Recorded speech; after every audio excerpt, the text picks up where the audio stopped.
Good afternoon. Saturday, August 26th.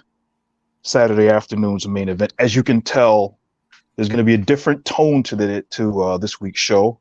Uh, my partner, the Phenomenal One, will join us in a little bit. And I say us, including you guys, the fans, but also I've got ammunition with me. My good friend of well over 20 years, Christopher Morton, who does a great podcast, Morton's Law. He's going to join us in doing something that we probably have done a little too often over the years. If you're a wrestling fan, you'll know the tone of where I'm coming from. And the fact that we have lost, in the span of a 72-hour period, two great wrestlers, one a legend ahead of their time, and one was a legend way before our time. And that is the great Terry Funk and, of course, Bray Wyatt, Wyndham Rotunda. Three different families, two different wrestlers, and we're going to do something that I think the fans, you guys will appreciate. It'll probably be somewhat cathartic. It's still kind of shocking getting over some of what we're going to be talking about for those that are experiencing this with us. And as I said, the show's going to take a different tone. We're going to eulogize two great wrestlers, two great talents, and at the same time, we're going to celebrate their lives, one taken away at age 79 and one taken away at age 36, which is insane to think of, but life is very fragile on both ends. We'll talk first about the great Terry Funk, gone at the age of 79, as we said before. He suffered through a lot of big time injuries over his career. A man that loved the wrestling business, wouldn't get out of the wrestling business when a lot of people thought he probably should have. A person who used the moniker of middle-aged and crazy. One of those guys that is a complete throwback to an old school ideal in the wrestling business, as you would call a cowboy, as Cody Rhodes talked about yesterday on SmackDown during their tribute to Terry Funk. Starting in the business in 1965, along with his brother, Dory Funk Jr. Dory and Terry being basically the creations being molded in the mindset of their father, Dory Funk Sr.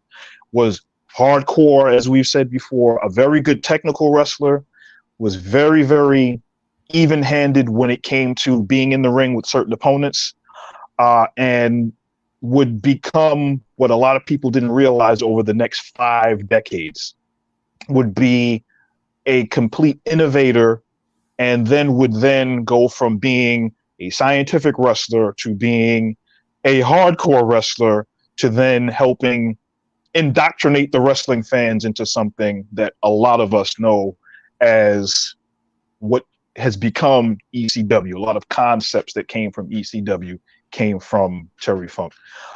Chris, I'll ask you this question, since we both know of Terry Funk from all of the things that we've seen him do over the years, from being a champion, being NWA champion, ECW champion. What are your thoughts as we're going through this kind of mourning process as wrestling fans towards Terry Funk and his impact on you as a wrestling fan? Yeah, this one hit me hard. I talked to some people about how when the Ultimate Warrior passed, that got me in terms of just his career and what he meant to me. And so many people have passed on, and not to trivialize anybody's passing on, but when I learned Terry Funk passed, I was like, wow, that one got me. It really got me, just because of what he has meant to the business. And you talking about his reign as NWA champion in 70s matches, like even us, we're too young technically to have seen that, because that was before. Although you're older than Sharks, but I mean, just in general, it's like yes, I'm Jurassic, so yes. But the point is like we didn't see those matches really, unless you go on YouTube and try to find that out. Because, but when we got to see him in the 80s, when he was, if you think about it, coming into the WWF after his NWA reign, doing what he did there, and it was a lot of stuff that didn't matter in those early 80s, like when we talk about, what was it, Black Saturday, when Vince McMahon and they took over the time slot at TBS. Yes. And when Georgia sold, and Terry Funk being there, but then he had a major resurgence in his career going back to the NWA before it became WCW and his feud with Ric Flair. And that's when a lot of people our age got to really see him at his best before he then transitioned after that to ECW and leading that type of hardcore. Although I know a lot of people like to talk about ECW as being the hardcore catalyst, if you will, but a lot of that stuff came from Memphis that people don't know about. Yes. But And a lot of it in Memphis, but also the different tours of Japan that Terry Funk did, which a lot of people don't realize. And this is something that, as wrestling fans, we used to always see. If a wrestler went to Japan, usually it was like maybe a year, 6 months. They'd go to Japan, and then they would come back, and then all of a sudden, they had maybe a different moveset. Maybe they had a different persona. Maybe they were a little more aggressive. Terry Funk was loved in Japan, and bringing that American gaijin personality to Japan and then showing the things that he could do, it showed you that he could continue to elevate and evolve himself and then bring that back to the United States. Yeah, very much so. We talk about, I mean, there's been legendary promos that we'll get into. We'll talk about those promos. But when you think about his time in Japan and that one promo specifically where, forever, forever. Yes. And he did everything well. Like, he didn't do, like, you never went, oh my God, he couldn't do this or he couldn't do that. And when we talk about the ECW run and him winning the title there, the barely legal ECW's first pay-per-view, which of course was enormous. And I mean, and then even when he went back to WWF is Chainsaw Charlie. Yes. I mean, we can laugh at some of the things he had to do just so, I want to be. Yeah. Well, let's go ahead and cover Terry Funk's face with pantyhose so nobody will know who he is. Oh, good grief. and then also, by the way, his mainstream crossover to movies, because as we learned, that Sylvester Stallone was a Terry Funk fan, like a huge fan of Terry Funk, and he put him in movies. We saw Over the Top. Terry Funk did Roadhouse. Of course, he later did the Hulk Hogan movie, which name escapes me. What was the name of the Hulk Hogan movie? I think it was the Knowles Bard. Yes, correct. He was in that also. Yeah, and Terry, like, you could see he was a good actor. He just knew how. Like, I'll never forget the one line in No Holds Bar. In Over the Top. It was, Mr. Cutler's not done talking to you. He was so good at everything he did. Yeah, this got me. This guy, because it was.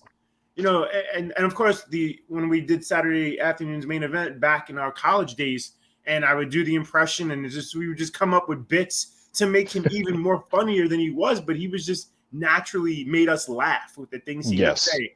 And, with the promo with Dusty Rhodes, and Dusty Rhodes is an egg-sucking dog. Like, who would say that? Like, oh, yes. It was crazy. The feud that he had with Ric Flair, I think, was, like, to me, pinnacle over the top Terry Funk, because building on that whole deal where he was in Hollywood, as Flair had said, you had been in Hollywood for 5 years, to set up the end of the Ric Flair, Ricky Steamboat trilogy. Yes. And they had 3 judges at ringside, and those judges one of them was Terry Funk. And when the match was over, after some almost 40 minutes of them beating the hell out of each other, Terry Funk came in to challenge Flair. Flair basically kind of flipped him off, said, like, you've been in Hollywood for 5 years. I've been wrestling and you can't do that. And then literally to see Terry Funk in a tuxedo beat the hell out of Ric Flair for literally 2 minutes, beat him all over the place, yelling at fans, and then pile driving Flair on top of a table where everybody legitimately thought his neck was broken. I mean, and then the piece of cake at the end of it is, after you could hear Flair yelling and screaming, Funk grabbed the chair and bashed Flair over the head with it. and just started cursing the fans out, yelling and screaming, "You egg sucking dog, you banana nose, yellow tooth," and he's going off and yelling, going crazy and going. Those were the kinds of things that Terry Funk did, even when he got injured. Right, the believability, like you believe the man was legitimately crazy when he would lose it. Like there was fear of him. Like you're like, oh my God, this guy's nuts. And that's the difference when we talk about wrestling of yesteryear versus today. Characters you believed in. It's hard to believe in many guys today. They just don't have that same persona, that same realism where you go, oh my God, this guy's nuts. And him and Brody and guys like that, especially when they were in Japan. Like if you saw videos of matches in Japan, the fans, if they went into the crowd, the fans would be running for their lives. Like they thought these people were going to kill them. Those are the things that we as wrestling fans appreciate if they bring to the United States, that level of fear. Now, obviously, in a major promotion like an AEW or WWE or Impact, you can't do that anymore because of the way that the way society is now, and the fact that as wrestling fans, you pay your ticket to stay in the crowd. The wrestlers, they may say something and interact with the fans, but they're not going to jump into the crowd and lose it. If you look at the way that those fans reacted, like you said, in Japan during the late 70s, early 80s, and the 90s, and it was guys like Vader, like Brody, like Terry Funk, Abdul the Butcher, the guys that went in there, Stan Hansen, who would have weapons as an accoutrement to their persona. Terry Funk, all he needed was the branding iron. Maybe he had his spurs. He put that hat on, and he just starts swinging in the air and swinging at fans and yelling and screaming and cursing the old lady in the front row. And people would legitimately get up and move. Like you don't see that kind of reaction from the fans in America towards a wrestler. There are scary wrestlers. There are violent wrestlers and guys that you could appreciate that are hardcore, but that came from, and the progenitor for that were guys like Terry Funk. And Terry Funk bringing that in, taking that to Japan, and then crafting that personality shortly after his feud. Because I remember, as you said before, in his WWF days, he was only in the WWF a little over a year and some change. Right. And we remember the Saturday night's main event match that he had with Hulk Hogan, where he was throwing chairs into the ring, and Hogan would grab the chair, put it in the middle of the ring, and sit down and wait, like, come on in. Yes. He would do all of the crazy stuff. He'd get bumped over the top rope. He'd bounce his head off the railing, and then he would start swinging at the fans. He would swing at somebody and fall. Those kinds of things. And what I remember toward the end of his first tour with the WWF was WrestleMania 2 in his tag team match, where it was he and his brother, Dory Funk Jr., against Tito Santana and the Junkyard Dog. And Terry Funk took a real bad backdrop over the top rope, and he broke his leg. And we never really knew the extent of that injury, because we just saw him flip over the top rope and land hard, and he's holding his ankle, et cetera, et cetera. And then I remember Gorilla Monsoon talking about, well, Terry Funk broke his ankle or broke his leg, and he's going to be out for who knows how long. And that was the last we saw him on WWF television. So that was when, I guess, as he was healing, he got into the acting part. And that's when we know as the Terry Funk of I hate to say today, but the modern wrestling fan that followed Terry Funk shortly from there to the Flair feud, which was probably one of the most believable blood feuds that we've seen. With the Terry Funk did some things as a wrestler before hardcore, quote unquote, was hardcore. Like he literally tried to strangle Ric Flair with a plastic bag in this feud with him. In a tag team match on Clash of the Champions, he just came out after having his wrist broken after Flair hit him in the arm at a house show with his own branding iron. And he had been off TV for a few weeks. He came back and interfered in this match and got a garbage bag and tried to suffocate Flair in the feud. Some of the wildest stuff you'd see. But that part of it was kind of like an impetus, a jumping off point that we saw from the Flair feud. And then Funk kind of transitioned because WCW, mostly Jim Herd, didn't want to use him in ring anymore. So after he did the Hollywood stuff and did acting, and then he started to go into Japan, and he started to make an even better name for himself. And there's IWA King of the Deathmatch tournaments, and one of his proteges was Cactus Jack, Mick Foley. And you would think that these two guys are supposedly best friends, but you saw them in the ring. They looked like they were trying to like legitimately put each other in the hospital or put each other in the morgue. Yes. Yeah, and not to skip over one part of his career, that while he was there in as a transition from Jim Crockett Promotions to WCW, he was also a color commentator for a brief period of time too, and a very good one. I don't even remember that. Like I go back and watch some of those Clash of Champions or Starrcade or any of those, and he's on that it was brief, of course, but yes. And I wanted to go back a little bit when you mentioned the power driver he gave Flair and the reaction of the fans and the heat that he got from that moment and the believability. And again, you just don't see that today. You don't see you don't see the hatred from the fans. I feel like a lot of hatred today is kind of, I hate to use the word fake, but it's not organic. Like this was organic hate, and you thought Flair's neck was broken. Today, you get a spike power drive and they kick out on 2. It's like what? That's how the business was protected back then. You thought he was dead. Like that's what people would call a hospital angle. I mean, that's, man, and that's literally what happened, because it happened. The title change was May 7th of '89. Flair was off of television for a legitimate 2 months. He did interviews where he thought about I might have to retire. I'm not sure.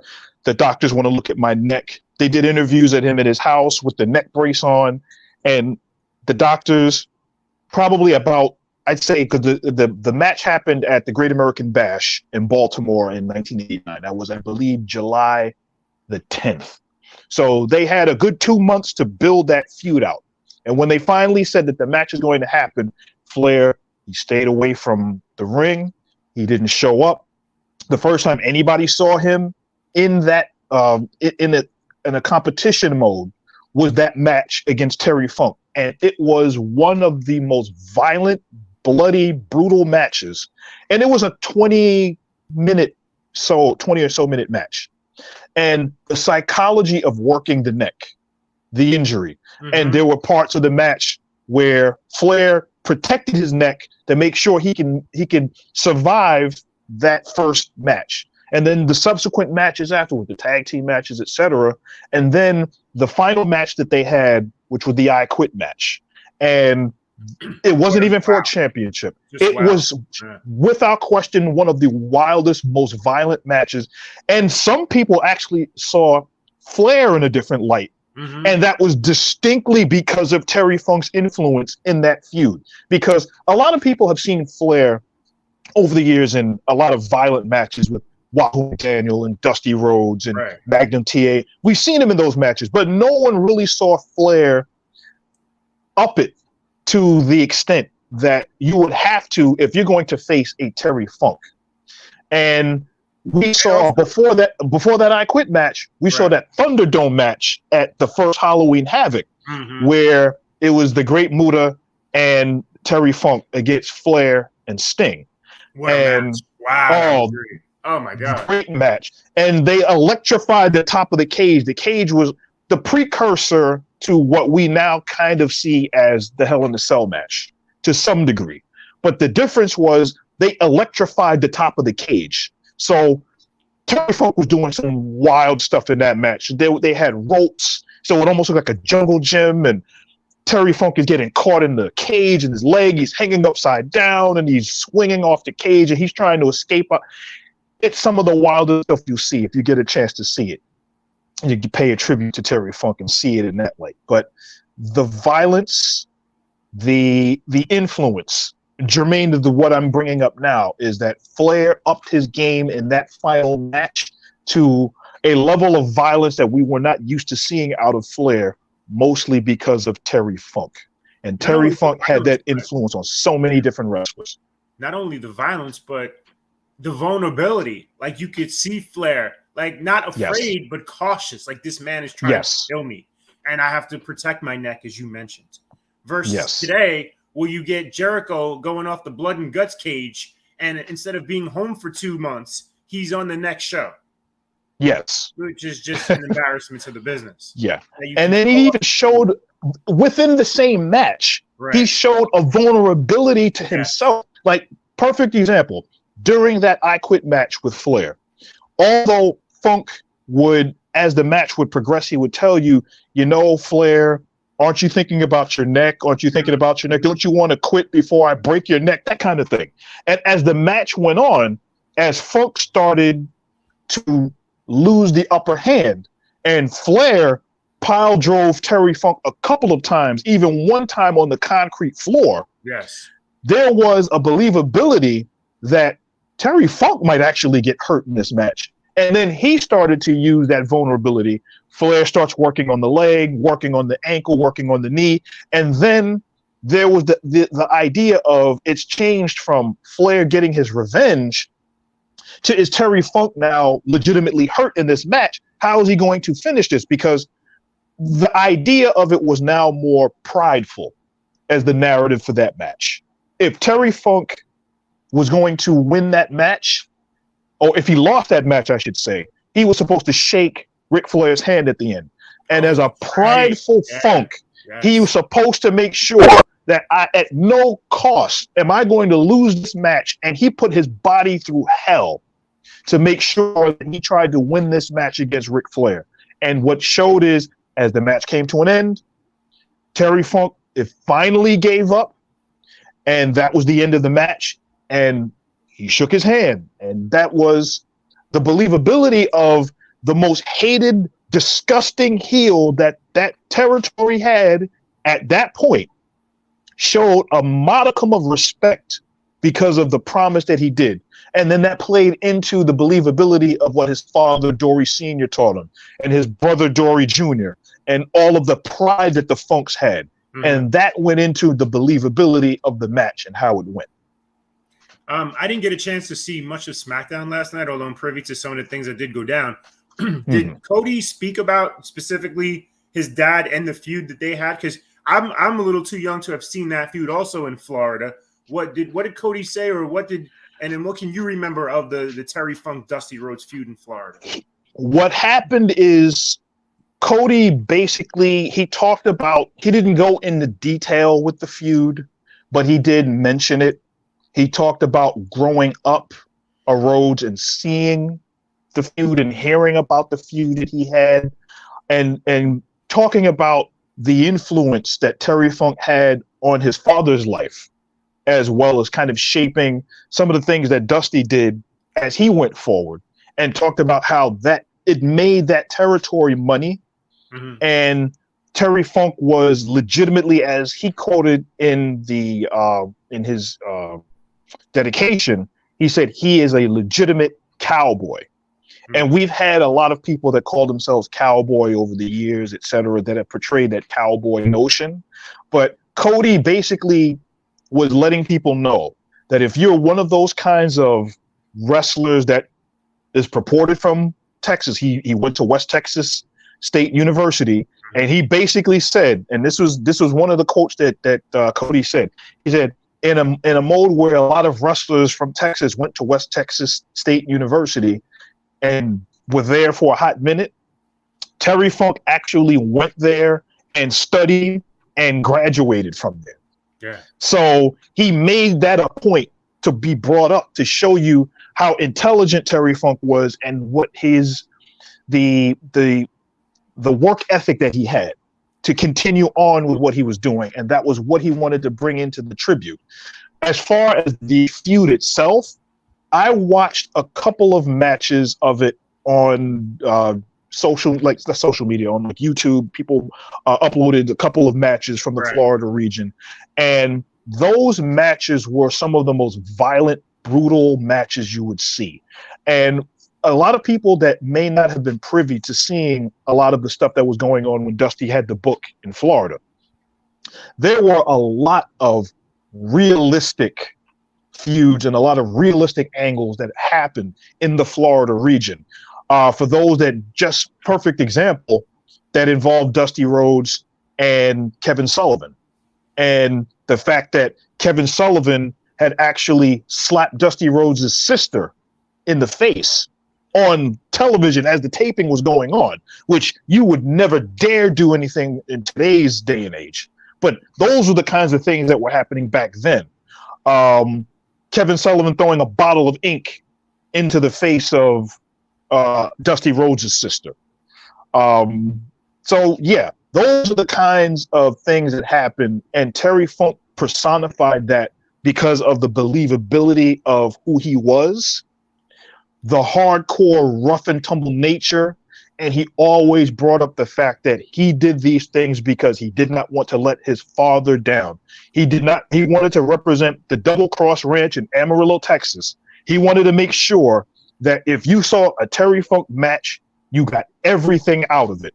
And that's the reason why he is so revered to this day. And a lot of the concepts that we see today, as far as hardcore matches, triple threat matches, four-way dance matches, ladder matches, those kinds of violent, escalating feud type matches, especially cage matches and bunkhouse matches, which was another specialty of Terry Funk. It started and ended in a lot of ways with Terry Funk. And he is, as I said before, the progenitor for a lot of things. And the concept of ECW, and in a lot of instances, FMW, IWA, and some of those hardcore deathmatch style companies that were born from the tour that he went to when he was in All Japan, when he was in New Japan, and all of the things that he showed. Terry Funk is a huge progenitor of the wrestling style that we appreciate today for a lot of fans in the world right now. Yeah, and even another feud we didn't talk about is Jerry Lawler in Memphis. Yes. And didn't he bring out, like, was it gasoline or something along the lines, and he poured it on himself maybe, and then he called Jerry Lawler, you're a piece of crap. Yes. Well, I don't remember the exact, but it was something outrageous that he did on Memphis TV. Yes. And that ended up leading to, which is a concept which is foreign to most people today, which was the empty arena match. Yes. And if you hear about the empty arena match, it might be online. I'm not sure. I'm pretty sure somebody probably uploaded it. But that empty arena match wasn't a terribly long match. But the reason behind it was, we're going to have Lance Russell do the commentary, and it's going to be Lawler, it's going to be Funk, it's going to be two cameramen, and it's going to be somebody running the mics. And that was it. In the TV studio, and they went to beat each other senseless. And the way the match ended, which is typical Terry Funk and Jerry Lawler, is that Terry Funk grabbed a 2x4 and tried to jab it into the eye of Lawler. While Lawler is trying to fight with the 2x4, he seemingly, like, he hit Terry Funk in the arm, and Terry Funk slipped and popped himself in the eye with the 2x4, and Lawler was able to win the match. These were the kinds of things that were happening. And mind you, this is 1981. Right. This isn't 1994. This isn't 1997 EC. This is 1981. So these are the kinds of things that we see. And they build it, by the way, not to cut you off, but they build it as the reason for the empty arena. It was too dangerous for the fans because they didn't know what these two were capable of. So you couldn't put them anywhere near people for the safety of the fans. And it was believable. I mean, Terry Funk is one of the first people that I ever saw throw a fireball at somebody. Like, these are the kinds of things that you would see in wrestling back when we were watching it in the 80s, where it was like, whoa, what was that? And I listened to Jim Cornette eulogize Terry Funk, and he spent 90 minutes on Terry Funk. And anybody that has listened to Jim Cornette knows he hates doing eulogizing spots on his show because he gets very emotional, and he was very close to Terry Funk. He did a lot of interviews with Terry Funk over the years after Terry Funk retired, and Cornette transitioned into being a podcast interview person, doing as a content creator. And he was very, very close to Terry Funk. He was sad when Terry Funk, his health had started to degenerate some and was diagnosed with dementia. He didn't like that. And he was really, really taken aback by his influence on the business as far as Terry Funk and the things that he was able to do. And I kid you not, everywhere Terry Funk had gone, he has been put in someone's Hall of Fame. He's in the WWE Hall of Fame. He went in 2009. Cactus Jack put him in as inducted him. WCW did a Hall of Fame. They put him in their Hall of Fame. ECW did a Hall of Fame. They put him in the Hall of Fame. As a matter of fact, the old ECW arena kind of did a jersey retirement where they actually have certain things that have happened in the old ECW arena, and one of them is putting Terry Funk's name on a banner, and it, I believe to this day, still hangs from that building. And to know that everything that Terry Funk has done is being recognized today by not only the wrestlers involved, by the fans involved, people like us, those that may not have known what Terry Funk was capable of, they may go ahead later on and look at a match Terry Funk had. He could give you high comedy because he was a very funny individual. He could give you dastardly evil heel. He could give you scientific technical wrestling. He could give you an absolute brawl, do all four at the same time, and then have you laughing your behind off. Yeah, how about then wondering what happened. About when he became middle-aged and crazy, and he's now doing moonsaults. And yes. What was he in? Let me think. 95. He's over 50 years old doing moonsaults. Insane. He was his last match. I want you to think about this. His last match was in 2017. That's not that long ago. Right. 2017. That's what, 6 years ago? Yeah. In a tag team match with the Rock and Roll Express. Even further back then, even after he had quote unquote retired. We remember the first time we saw a Terry Funk retirement was Terry Funk's WrestleFest, which ECW did. Yes. Where it was supposed to be his final match, and he wrestled Bret Hart. Vince McMahon, for those that give Vince McMahon his druthers, he was able to have Bret Hart come out to this ECW show, and I believe it was a WWF Championship match, I think. It was. For Terry Funk's last match, which of course Terry Funk lost. Most people, when they retire, they want to lose their last match. But it shows you what kind of what kind of reverence he had in the eyes of the business. And the final thing that I will say about his toughness and the kinds of things that he did, going way back to the NWA days and the Ric Flair feuds and the feuds that he's had afterwards and all of the other things, I think to crystallize what kind of person he was, what kind of wrestler he was, go to the ECW match against Sabu, Born to be Wyatt, and watch without question if you are squeamish, if you are one of those people that does not take kind of, you like your wrestling violent, but you don't want it too violent. This was the match that we heard Sabu talk about, where Sabu tore his bicep in the match. And instead of the match ending, he just got some tape. He taped the bicep together and kept wrestling. No, he glued it. It was yes, he glued it together. That's right. Yes, he got crazy glue and glued he had a gash in his bicep and crazy glued it, and then he put tape on it so that he could keep wrestling in the match. And Terry Funk had to be cut out of the barbed wire because for those that don't understand the way the ECW matches were, there were no ropes in this match. Yes, it might have been razor wire at this point, but all the ropes were replaced with barbed wire. And this match went on for 15 minutes, and both people looked like they went through a razor factory. And This was an Abdullah the Butcher wet dream, and everybody bled. They had to stop the match and literally extricate Sabu and Terry Funk from the barbed wire. Yeah, well, they actually had to improvise the finish. That wasn't the scheduled finish because they got stuck in the barbed wire. They had him end the match early, and then they had to cut him out. But the match still ended. There was a winner. I forgot who won the match, but it ended.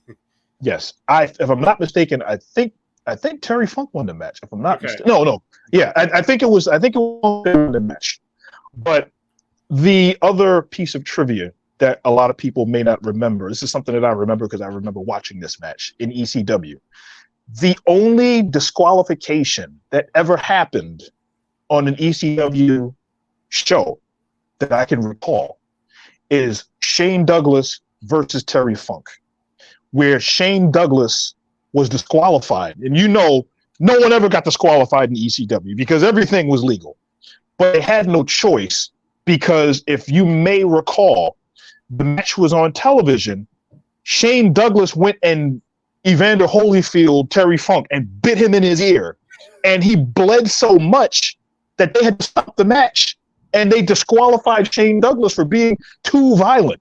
Mm-hmm. These are the kinds of things that Terry Funk was the progenitor for. And going forward, if you think of hardcore wrestling, you think of professional wrestling in general, anybody that can appreciate all of the facets of wrestling, from charisma, interview skills, cutting a promo, the talent in ring, and to be able to draw both as a face and as a heel, and then have that longevity, then Terry Funk is the one that you look at in that same sense. Yeah, you can make a case, not for him being the GOAT of the GOATs, but the GOAT in terms of being the best at hardcore and then being also one of the best wrestlers, because it's rare to be one of each. And yes, he was both and equally as good at doing both. Yes. And very rarely would you see a hardcore anything goes match, and then right in the middle of it, he will go to some technical wrestling. Right. And the crazy part about it is it was believable that made sense for him. It's not like all of a sudden you have, let's say the Young Bucks in a tag match against the Lucha Brothers, and they go 3,000 miles an hour, and then all of a sudden, right in the middle of the match, they're doing headlocks, arm bars, and hammerlocks. It just kind of felt weird. Mm-hmm. But to see Terry Funk do it, it was believable because that was what he did. And from myself, and I'm sure for everybody that is watching this, our deepest condolences go to the Funk family. I know Dory Funk Jr. is still alive, his brother. Terry, I believe, lost his wife some years ago. Wait, does Terry have kids? I don't even know if Terry has kids. I believe he has. I think he has a couple of kids. I think he has a daughter, if I'm not mistaken. So, but it's those family members and those fans that really remember Terry Funk and are feeling this now. Our condolences from Saturday afternoon's main event, from myself and from everybody involved. We pass along our deepest, sincerest condolences to a true legend that will never be forgotten. Yeah, couldn't say it any better. Japan, number one. Number one. Ichiban, number one. Oh man, guys, you did amazing on that. You see, you guys talk about Terry so much like that. It brings back so many good memories on my end. The first time I saw Terry Funk was on a VHS tape that was for Monday Night Raw, and as Mr. Morton just quoted, yes, Chainsaw Charlie was the first.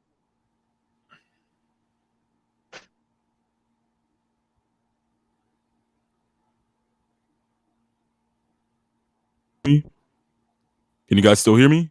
Now I can. Yeah. Yeah, you went out. I think Terry Funk decided to do he said no business, no business on the Chainsaw Charlie stuff, I guess. Yes.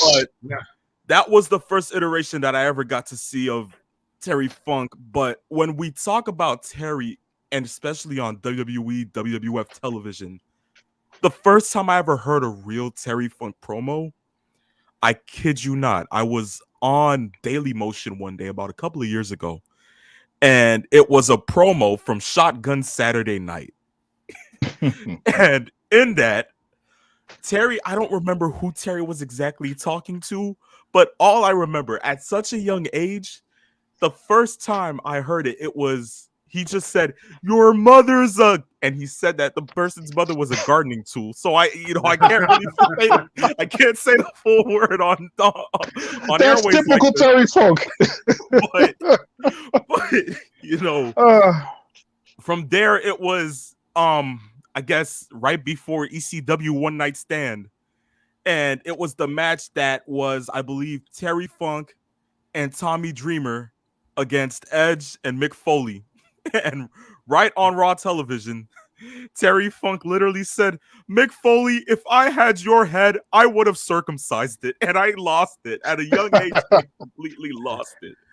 Terry Funk had no filter. And by what Cody Rhodes said last night on SmackDown, when he talked about his feud with his father, and he said when he was little, he heard, just on a television while just playing with his regular toys as a young kid, he heard somebody just literally say, "Dusty Rhodes is an egg-sucking doll." From what Cody said, Cody turned around and he tried to figure out who was saying it, and he wanted to quarrel alongside his mother and a few other people. But, of course, the minute he found out who it was Terry Funk, and he went on to go ahead and explain how much Terry Funk has meant to the industry and the business as a whole. And I kid you not, I honestly, from what you guys said, you guys didn't leave anything out. You guys told it the way it was. Yes. And honestly, I wouldn't have said it any better. And honestly, just to end it like this, as you said, with the condolences, I just send prayers, warmth and comfortness to the family and friends and fans of those who loved and endeared Terry Funk. And there was one other thing that just hit me as you were bringing that up, that kind of encapsulates Terry Funk. For those that remember when Terry Funk first got to the WWF, and this is something Chris might remember, I think it might have been his first or second time he was on WWF television. He used to come to the ring with his hat and his branding iron and, do whatever he would do. And the ring announcer was Terry Funk, et cetera, et cetera. So he takes off his hat, puts it down, puts down his branding iron. He's about to have his match. The ring announcer made the mistake of putting Terry Funk's hat on himself. And before the bell rang, Terry Funk beat the life out of this poor ring announcer on WWF television. And I remember it vividly. Like, wait a minute, he's beating the ring announcer up, and he's pounding on the ring announcer, and you can hear Gorilla Monsoon, "What is he doing? Would you stop? He's crazy." It's insane. That is middle-aged and crazy is probably the best thing that described Terry Funk. And he was middle-aged and crazy when he was in the 20s. So that's the best way that I could describe Terry Funk. Honestly, there was one time I remember he said this, and, I'm just going to go ahead and easily quote him. And what he said was, "I don't want to die. The last thing I want to do is go in a wrestling ring with a bunch of people watching. I'd rather it be somewhere high up on a mountain. I don't need any fans there for that." This man had the business in his blood. Yes. He bled it for years and years. And honestly, I don't even think he retired. it never was going to happen if there had to be a time and place. I remember even before that, around 2018, after All In happened, the first ever indie show to sell out that quick. And I remember Cody had a talk about it. And even Terry said it as well. He confirmed it. Terry Funk was supposed to be on the All In card. And the only reason he wasn't was because of an abdominal tear injury that he had suffered in that year. So honestly, if it could have happened, it could have happened for as long as we would have talked about it. But, he would have been an acai moonsault in that show. I'll almost guarantee you and your acai moonsaults. You and your acai moonsaults. I kid you not, peeps. Yeah. But you know what? Honestly, in the words of Terry Funk, forever. Yes. Forever. But, ladies and gentlemen, we go from one person and we get into another. You know, as I was sitting here and I was listening to what Peeps and Chris were saying, you know, I was really trying my hardest to figure out what I was going to say to encapsulate the next individual. And he's right behind me, pictured up on my television screen. And honestly, it's just so hard to find words. We're 48 hours, less than 48 hours removed. And it's continuously just somewhat not realized in my mind yet. And that is wrestling losing Wyndham Rotunda, but of course known to many as Bray Wyatt. I remember being, I believe, I was on the verge of being 10. I was still 9 years old, and this is around the time that NXT was out of being on sci-fi television. It was no longer held in the arenas. This was now kind of after FCW, and instead of placing it on like a syndicated network, they had it on either Hulu or the first iteration of it actually being a couple of episodes on WWE.com. And where I caught this one was Hulu. And it was a match between Yoshitatsu, who I endeared as a face, as a kid, and Bray Wyatt in his Wyatt family form.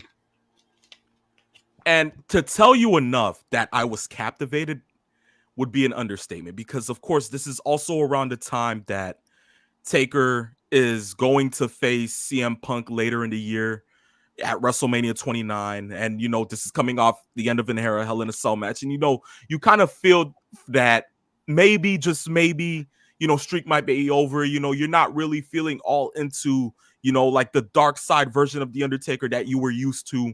And you're trying to latch on to something new, which was what I was kind of doing. And when I saw Bray Wyatt, captivated would be less of an extent of a word, but I was much more intrigued into the character, because as much as it was, you know, you got the cult feeling, the man out here speaking in tongues, talking about follow the buzzards. You're trying to understand, what does he mean by this? And little do we know, little by little, after a couple of months, they begin to show vignettes. And through vignettes and vignettes, he makes his appearance. And instantly, from that point of making his appearance and assaulting Kane, I was latched on. And that whole summer, leading up to his match at WrestleMania against Cena, I was totally all in on the Bray Wyatt character. And the Wyatt family as a whole, from Luke Harper and Eric Rowan, all of that just intrigued me. Of course, up until the match, I really had the feeling that Wyatt was going to go over in that one. And, you know, unfortunately, that didn't happen. But, of course, my favorite moments had to be, especially in the Wyatt family stable, it had to be around Elimination Chamber time when it came for the Wyatt family and the Shield to cross paths. And honestly, I kid you not, I'll continue to say this until it happens. I haven't been so indebted into a trios match like I was when those two teams and those two factions faced each other. And of course, fast forward to him winning again at Elimination Chamber, to becoming the WWE champion, to having his moment at WrestleMania 33 to walk in as champion and have that stadium be filled with fireflies and fans just swaying in the wind with their phones and flashlights on. You know, it just doesn't, there's no words to explain it, to describe it.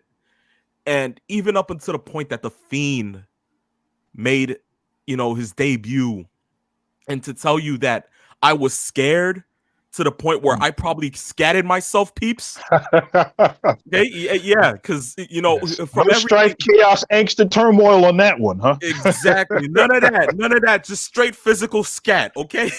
Yes. Told. To me thinking that he almost killed Finn Balor by snapping his neck. To him and his match with Seth Rollins at Hell in a Cell to him winning the Universal title. It's just thinking about these moments now and noticing what happened literally less than 48 hours ago. It just doesn't make any sense. And the one that I cherish the most, the one moment that I can tell you enough that I cherish so much is this past year, in December. I got to go to a holiday show. And I told myself from the jump that I needed to go to a holiday show. I hadn't been to a holiday show at all. I've been to a WWE show, of course, prior to that, but holiday, no. I said to myself, why not? And this was after Extreme Rules. So I sat there and I told myself the only way that I'll get floor seats for this show is if Bray Wyatt is wrestling.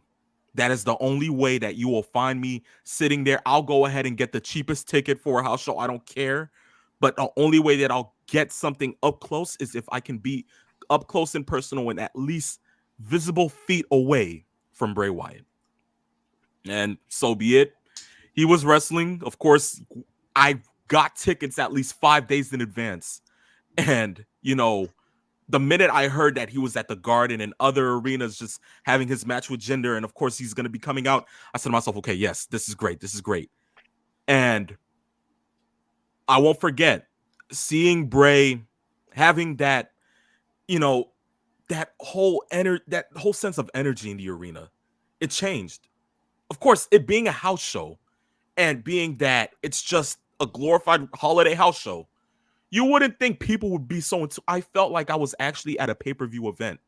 The fans were all in tune with it. All of us had our flashlights out. The kids were actually happy to say, "Oh my God, that's Bray Wyatt." It's just insane. And even after the match of him winning, and he spent 20 minutes at ringside just to sign autographs and take pictures with fans. I had friends who were literally on the other side of ringside who got to catch a glimpse of being able to take a picture with him, either getting his autograph. One of my friends who actually in the comments, he actually said this today, and I'm gonna repeat it later, but I remember he vividly told me the story. All he said to Bray was "Welcome home," and Bray literally responded back to him, "Thank you for bringing me back." And for him, that's the moment that he carries with him so much. But the moment that all of this happened and I got that text this past Thursday, you kind of couldn't believe it. You kind of thought it was a rib. You sat there and you were like, oh gosh, like, is this possibly happening? I looked at it, and the person who sent me the tweet, I looked at the tweet being pixelated, and I was like, it's a fake tweet. Please don't do this to me. It's not April Fool's. And, the minute I went on Twitter and, I saw what I saw, I was just gutted. I was gutted. But, guys, as much as, I've, taken up a little bit of time to tell you my experience and what captivated me and what kind of brought me to visually realize who Bray Wyatt was, what is your first instance of, looking at, Bray Wyatt and instantly saying to yourself, this guy's going to be great? And, I want to start with Chris. Well, when he first came out and you just got to see how different he was, and with the Wyatt family, first of all, let's talk about the vignettes where you would just see stuff and the build to before we even got to see him, and we just see those quick flashes of them in that situation, like in the backwoods somewhere in some cabin or wherever it was. And just that, the build to it was so well done before we even got to see who he was or his family was.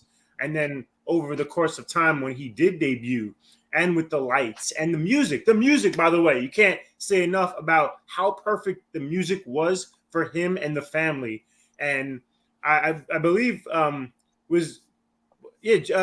Johnson. What's the guy's name that's no longer there that made the music, Sean? Jim Johnson. Jim right. Johnson. I imagine he did that music, correct? I think so. Right. So that just goes to say the music that we don't get anymore, and what's missing was just ideal for him and that character. And when the fans, and of course, embraced him, and you would see the lights from the cell phones and the slow walk with the lantern and everything, you're like, wow, that was like we were just talking about Terry Funk and stars, and he looked like a star. Like you're like, okay, this guy can be somebody. And I mean, once he got to the ring, you know, everything was just like, why, like, what is this? What's going to happen? And then everything built over time with the family. And, you know, we can go down the road of the whole career, but that was the first thing that hit me about this guy is that he's going to be somebody. Peeps.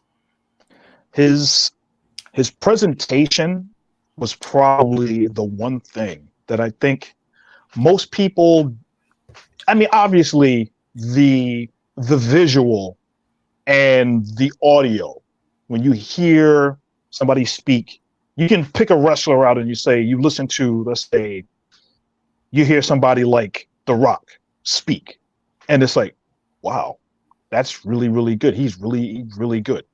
Or you see a wrestler is somebody like Goldberg or somebody like the Warrior, somebody that physically jumps out at you. It's like, wow, that's a wrestler. That's a star. You can see that.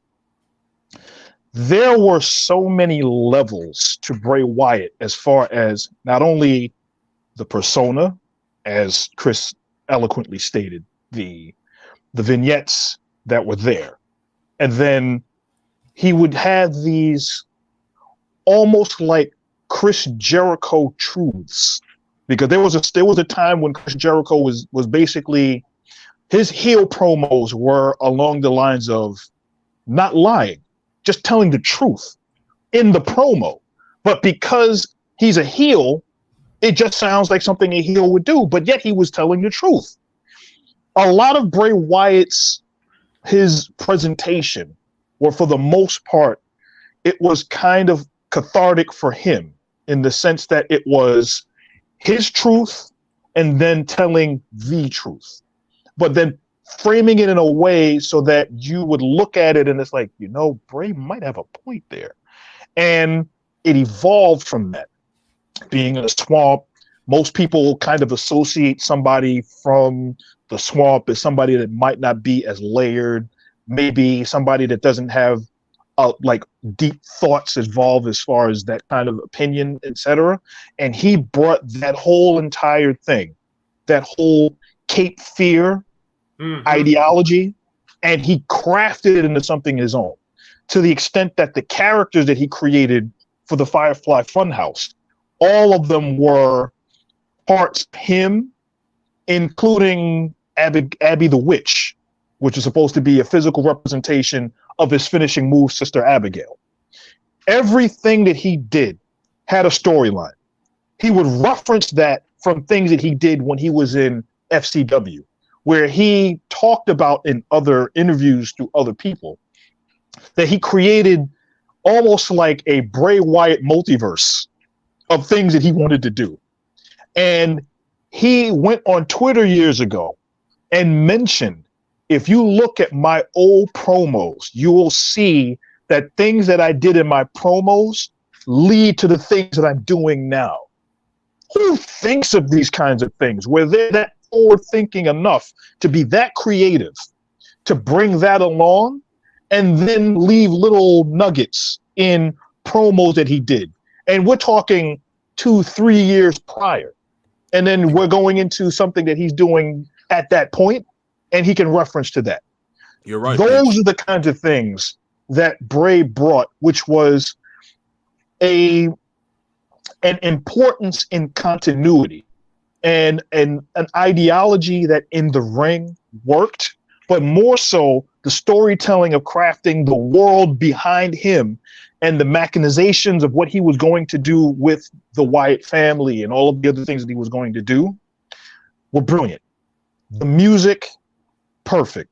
And even more so, I think one of my more memorable things was that same WrestleMania 30, where he literally came out and they were playing his music live on the stage as he walked out, with all of the fans with their cell phones and the Fireflies all out around the arena at WrestleMania 30 in New Orleans. And it was chilling. The fact that his character would have, in his feud with John Cena, he would recruit children to sing in a choir. He's got the whole world in his hand. The creepy, eerie Cape Fear-like mentality that he brought to everything that he did. And this is even before he evolved his character. He was doing a lot of this stuff, is absolute genius. And that's what hurts, I think, more so, is that he had so many creative juices and so many avenues of creativity that he could have done. Imagine had he been able to, say, get to age 45, 50, etc., and he had retired from the business. It would be perfect for creative. He would be perfect working for a company and coming up with storylines and coming up with creative. It would be perfect. But at age 36, gone way too soon. And I think that's what hurts more than anything else. Real quick, if I can, to jump in. I mean, I think WWE really dropped the ball in terms of not having him beat The Undertaker. He should have been the guy to end the streak. They completely lost out there because that would have taken his career to being an immortal. Just doing that. Brock Lesnar never needed that win. Brock Lesnar was an immortal already. But Bray Wyatt would have taken that career. And that's the one thing that I think, it didn't hurt his career not winning that match in no way, shape, or form. But it's just something that could have been part of his resume. And you talked about Peeps Nate. You talked about his ideas for the business. Let's not forget, we talk about Cody Rhodes, as he says, is more than just one royal family. He grew up in the family. We talk about his father being IRS, Captain Mike Rotunda, his cousin Barry Windham, right? Or uncle. That's his uncle. What is Barry? Barry Windham is what to him? Barry is his uncle. Uncle, correct. Because Mike Rotunda married Barry's sister. Right. And so they're all within the family. And then of course, his mother and his dad, like his father-in-law, I thought was like Black Jack Mulligan, I believe, right? Correct. Mm-hmm. And just within the family, when you grow up in the business, you have a good mind for it naturally, just like as we see Cody does. And that's a big part of his career too. So that's amazing that you're able to pull from that, from Mike Rotunda to Barry Windham to Kendall Windham, and then you can kind of meld all of that and then get Blackjack Mulligan's input and then meld that in.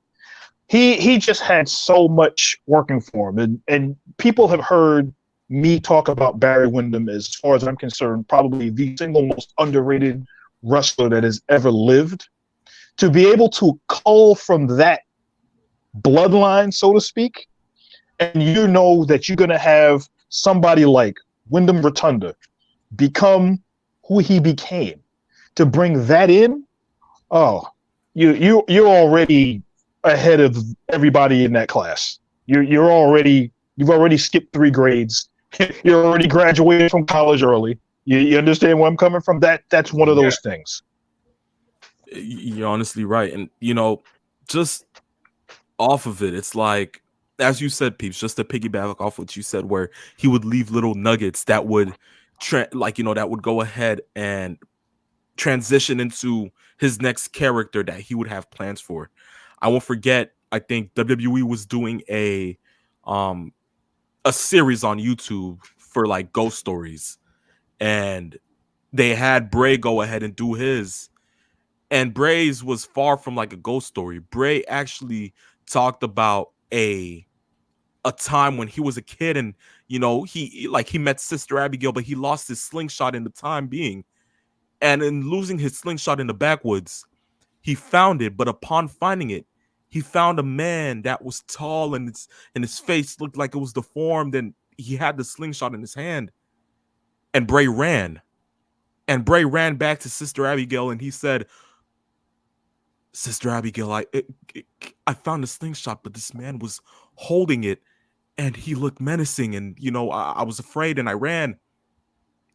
And he said that Sister Abigail said to him, "Bray, don't you see it? You are that man."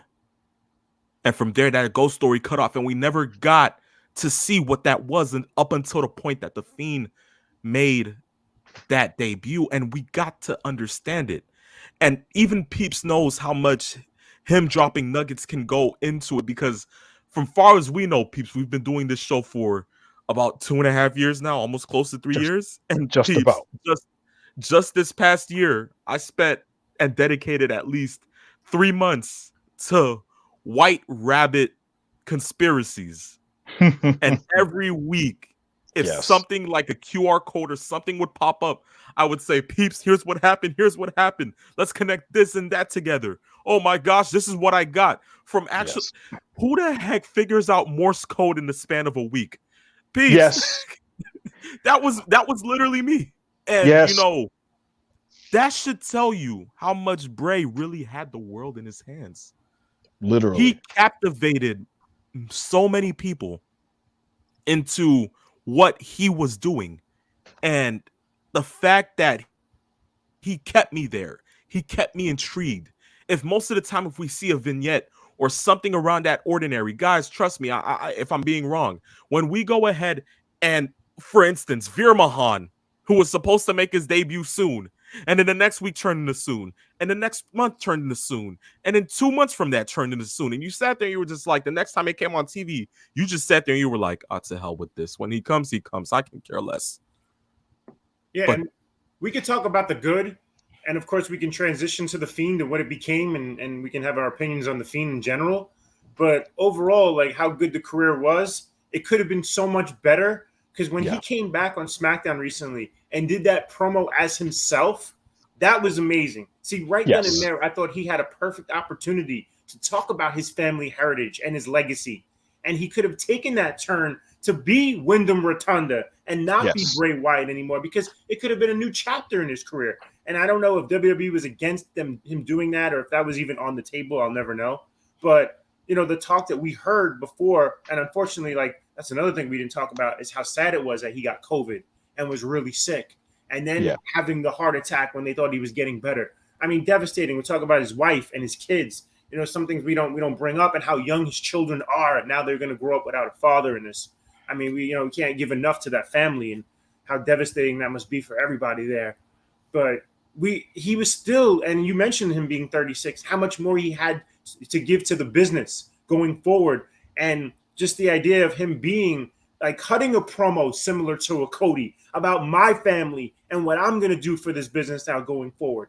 And I would have loved to have seen that. I just don't know if they would have ever gone with that. And that's where I think we may have lost out as fans, him being Wyndham Rotunda, which I would have loved to see. But now we did learn that he was going to come back as the Fiend. And phenomenal one. If you want to just talk about your thoughts on the Fiend and the good in the beginning, and then unfortunately what it became over time and how the fans didn't want to see it anymore. I mean, I remember that SummerSlam being fresh in my mind. I won't forget prior to that SummerSlam when it was kind of like a rite of passage when Mick Foley allowed him to use the mandible claw, and transpired from that into SummerSlam where he beat Finn Balor in what I would say was totally most definitely his version of an enhancement match. I mean, I honestly loved it, and I thought that this is what he meant by being the new face of fear. This is what I knew as like our end all be all. This had to be it.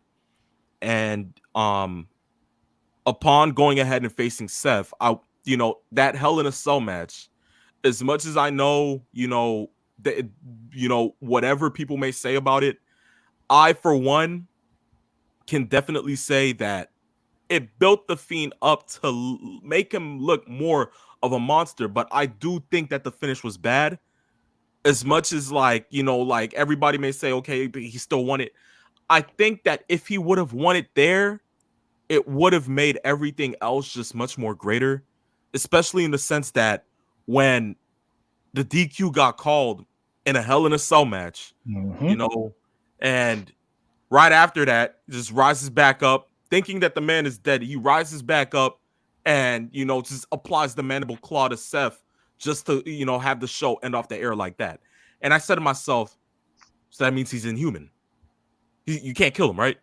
So if that's the case, you have to tell me that he's going to win the title next time, right? And long behold, he did defeat Seth, and he did get to hold the Universal title.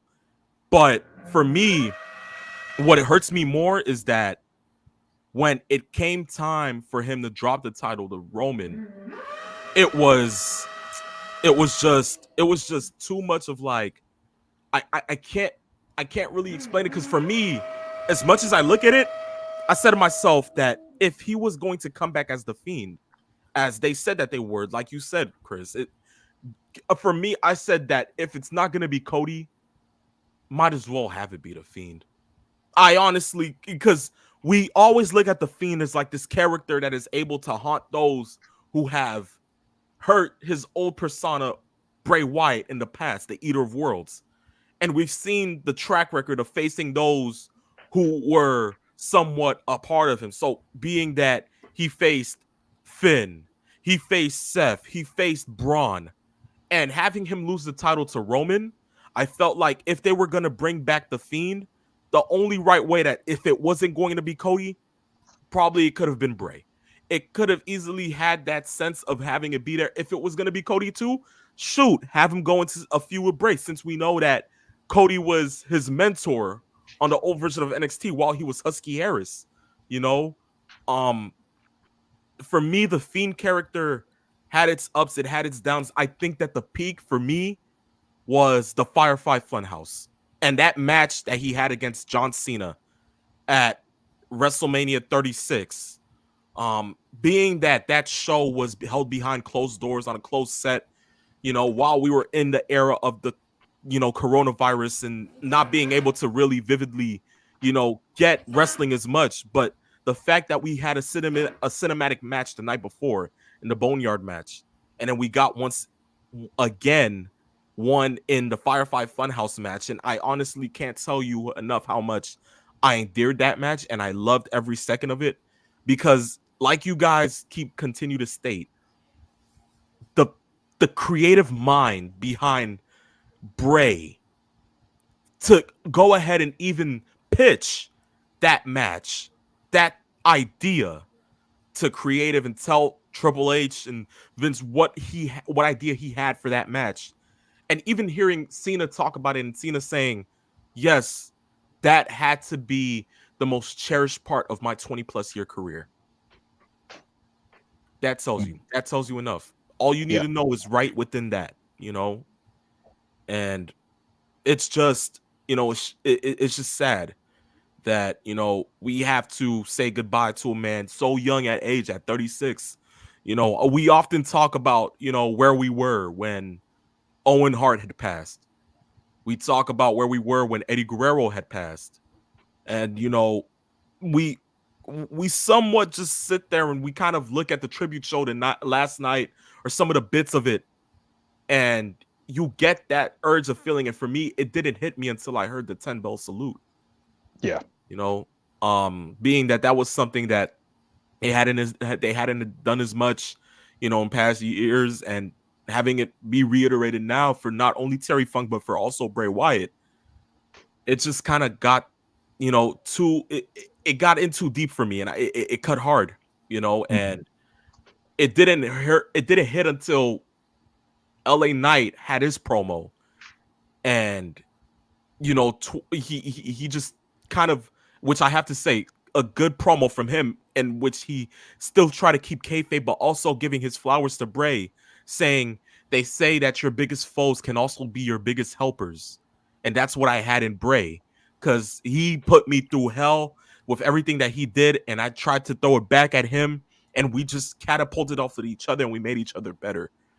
And his last words were literally to keep kayfabe to Miz, and he was like, look, Miz, a wise man once told me, the next time you see me, run.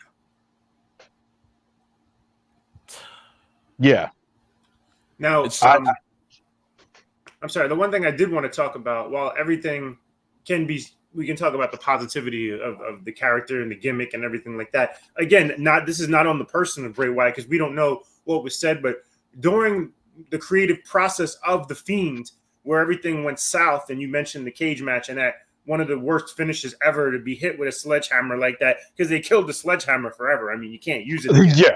I mean, and then how the character of The Fiend with the lights. Let's talk about the lights. I mean, that was just, it killed the match for people. And as much as people wanted to love The Fiend, it was like, whether it was, now it's easy to blame everything on Vince and creative, but we'll never know how much input he had that may have been not good. We don't know. Again, I don't want to poo-poo on this day of celebrating his life, but we'll never know what was part of the idea in terms of The Fiend, and who we could argue ruined the Fiend, right? Who did? Now we heard stories that when he was going to come back, he didn't want to do the lights anymore. He didn't want to do all the stuff. He wanted to just do the character and how creepy the Fiend was.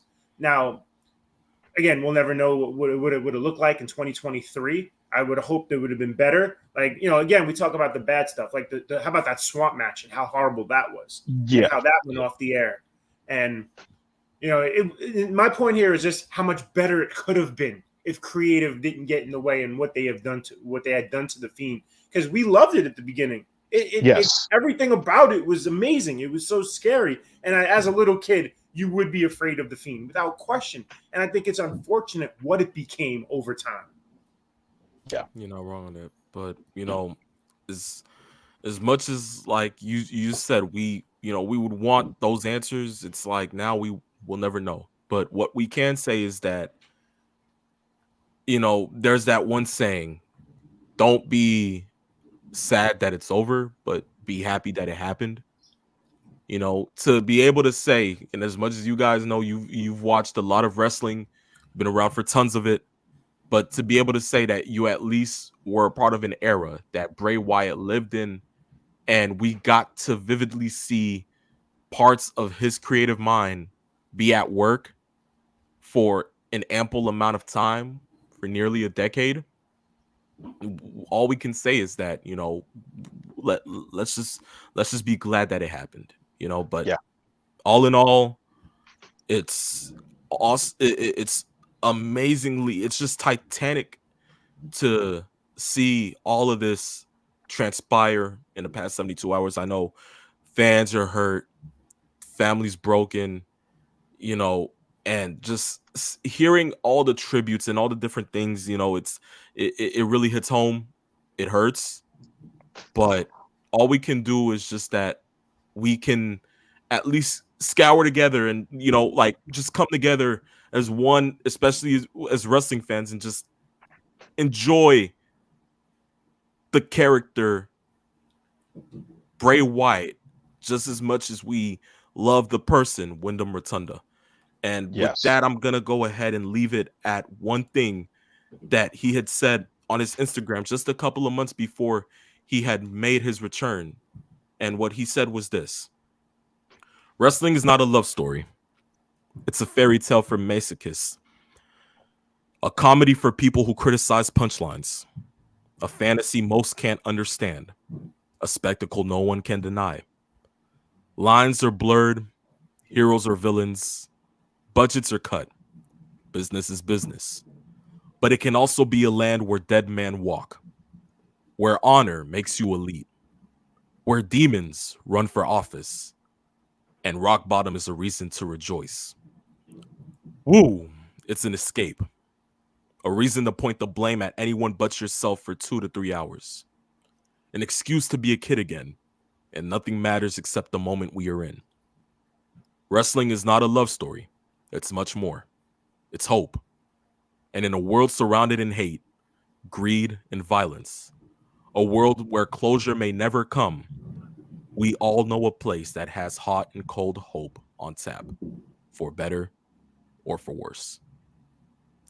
Rest in peace to Wyndham Rotunda, known to all as Bray Wyatt. Ladies and gentlemen, we have reached the end of what we called the first half of Saturday afternoon's main event. When we come back, we'll get into our last thing for today's show, and we'll try to end it on a much more, like sweeter note with our all-in predictions. But for now, we dedicate the rest of this show and this whole show itself to the families of not only Terry Funk, but Bray Wyatt. So stay tuned, ladies and gentlemen. Do not go anywhere. The second half of Saturday afternoon's main event is coming up next.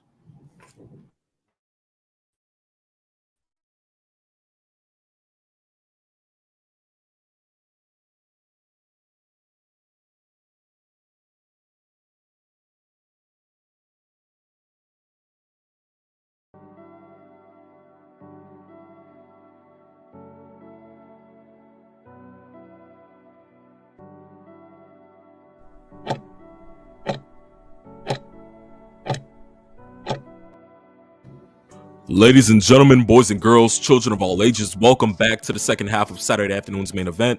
It is a phenomenal one. It is the Peeps Nate. It is Mr. 411, Christopher Morton from Morton's Law Podcast, here to go ahead and give in our questions. And from there, we will give on our all-in predictions. So let's go ahead and start with the first one. Of course, these are more tributes than anything. Guys, we thank you for going ahead and sending these in. It's going to be one that's going to be sweet. We're going to take these into account and we're going to enjoy them. First one comes from Master Sean 007. He says, "Greetings. It has been a rough week and a rough year in the sport of professional wrestling. People who we grew up with idolizing and are growing old and dying off. These are people who possess valuable knowledge and wisdom of the business. That knowledge and wisdom needs to be preserved through the stories they tell to the next generation. And those stories tend to tell us lessons on life, such as live your life to the fullest, do what makes you happy. If you're passionate about something, work hard to achieve it, etc. Life goes on." That's a sad but true statement. These two gentlemen have left a lasting impression on the wrestling business, and I'm thankful for that. I send out my condolences to the Funk, Rotunda, and Wyndham family, and there is a fun tidbit that I believe to be true. 79-year-old Terry Funk never officially retired from wrestling, and because of that, I was really hoping to see him wrestle again. Master Sean 007, thank you for that one. Yes. Doctor of Thugonomics says this: "Today was my go-home comment for Adam Cole this weekend, but that can be canceled. Before I was a fan for Adam Cole, I was a Firefly.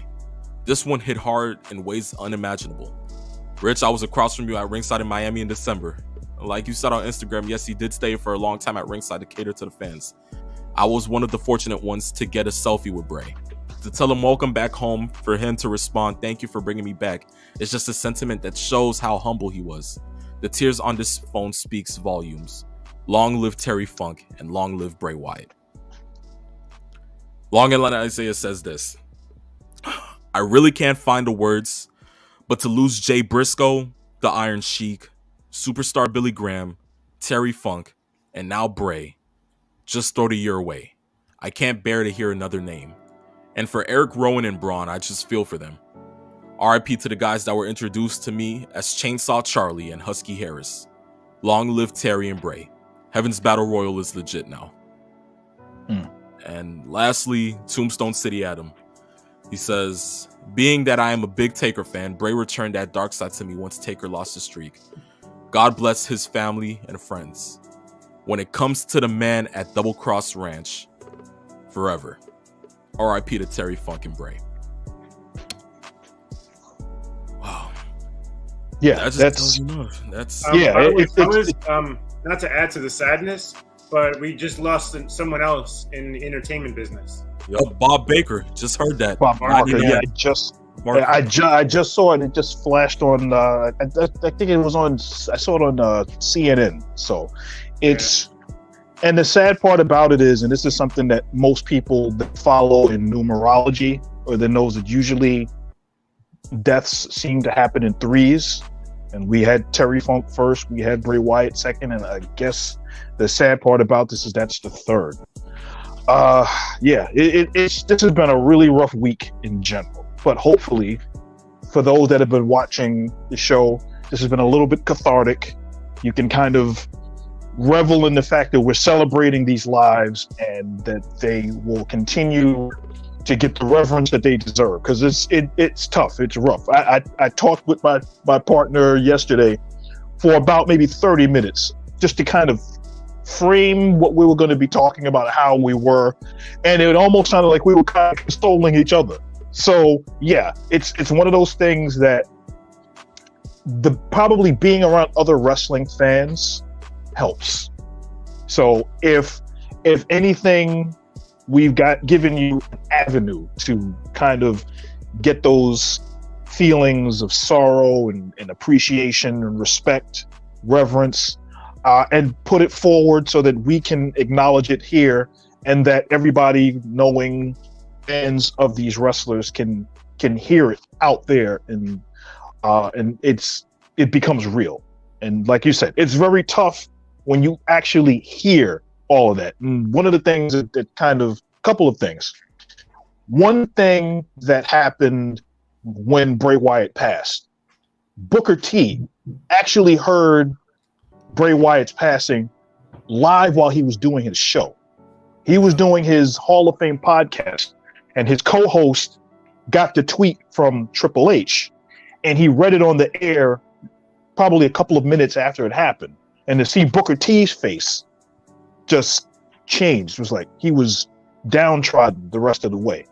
And on a positive note, we know that AEW All In is in London this weekend. Chris Jericho has Fozzy, his rock group, out there, and he did like a kind of a concert for some of the fans that was there. And they actually did a tribute to Bray Wyatt. And they all sang "He Has the Whole World in His Hands," while all of the fans were singing it in tandem with Jericho and with Fozzy.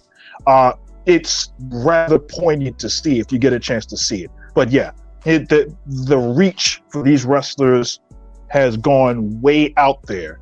And to be able to see the genuine love that's there shows you that they transcended, forget about just the wrestling business. They touched lives. Yes. And that's all you can really ask for in the short amount of time that you're here on this earth. Definitely right. Definitely right. But guys, Bob Barker, by the way, 99 years old. What a 99. Life. Yes. 99. He would have been 100 in December because his birthday is December 12th. I'm a huge game show mark. Well, we were for your voicemail that's been around. Yes.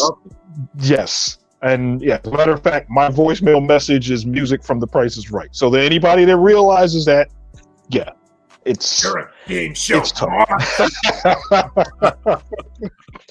Go ahead and dig around in the dirty dirt. Oh, another Terry Funk reference. Yes, this is going to be a weird week. But at least we've got each other to get through this, and the fans that have been watching our show, helping out, and let's keep it going.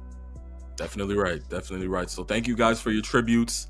Of course, we're going to probably reconvene with the questions next week. But if you guys want to send in questions, there's only one way to do it.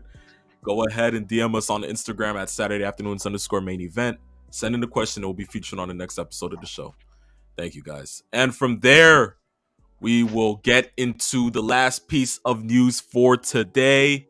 And that is our predictions for this weekend's All In at Wembley Stadium in London, in the UK. Ladies and gentlemen, we've heard that it is a stacked card. We know that it is a stacked card. We know what the main event is because it's been talked about for the fattest minute. Ladies and gentlemen, we're looking at Adam Cole versus MJF for the AEW World Title. 80,000 plus packed inside a Wembley Stadium that is celebrating its 100-year anniversary. Yeah, we're looking forward to a lot. But guys, you guys want to go ahead and get into the predictions, right? Yes. All right, say no more. So, of I've course, got the pen ready, so we're going to be ready for this one. All right, say no more. So, from here, we have the first match of the night being, well, we have to actually even get into the pre-shows because these ones actually matter for once. Yes. But 0 Hour actually has some kind of, it has some sort of intrigue. Exactly right. What are the odds? But the first one is a tag team match for the Ring of Honor World Tag Team Championships.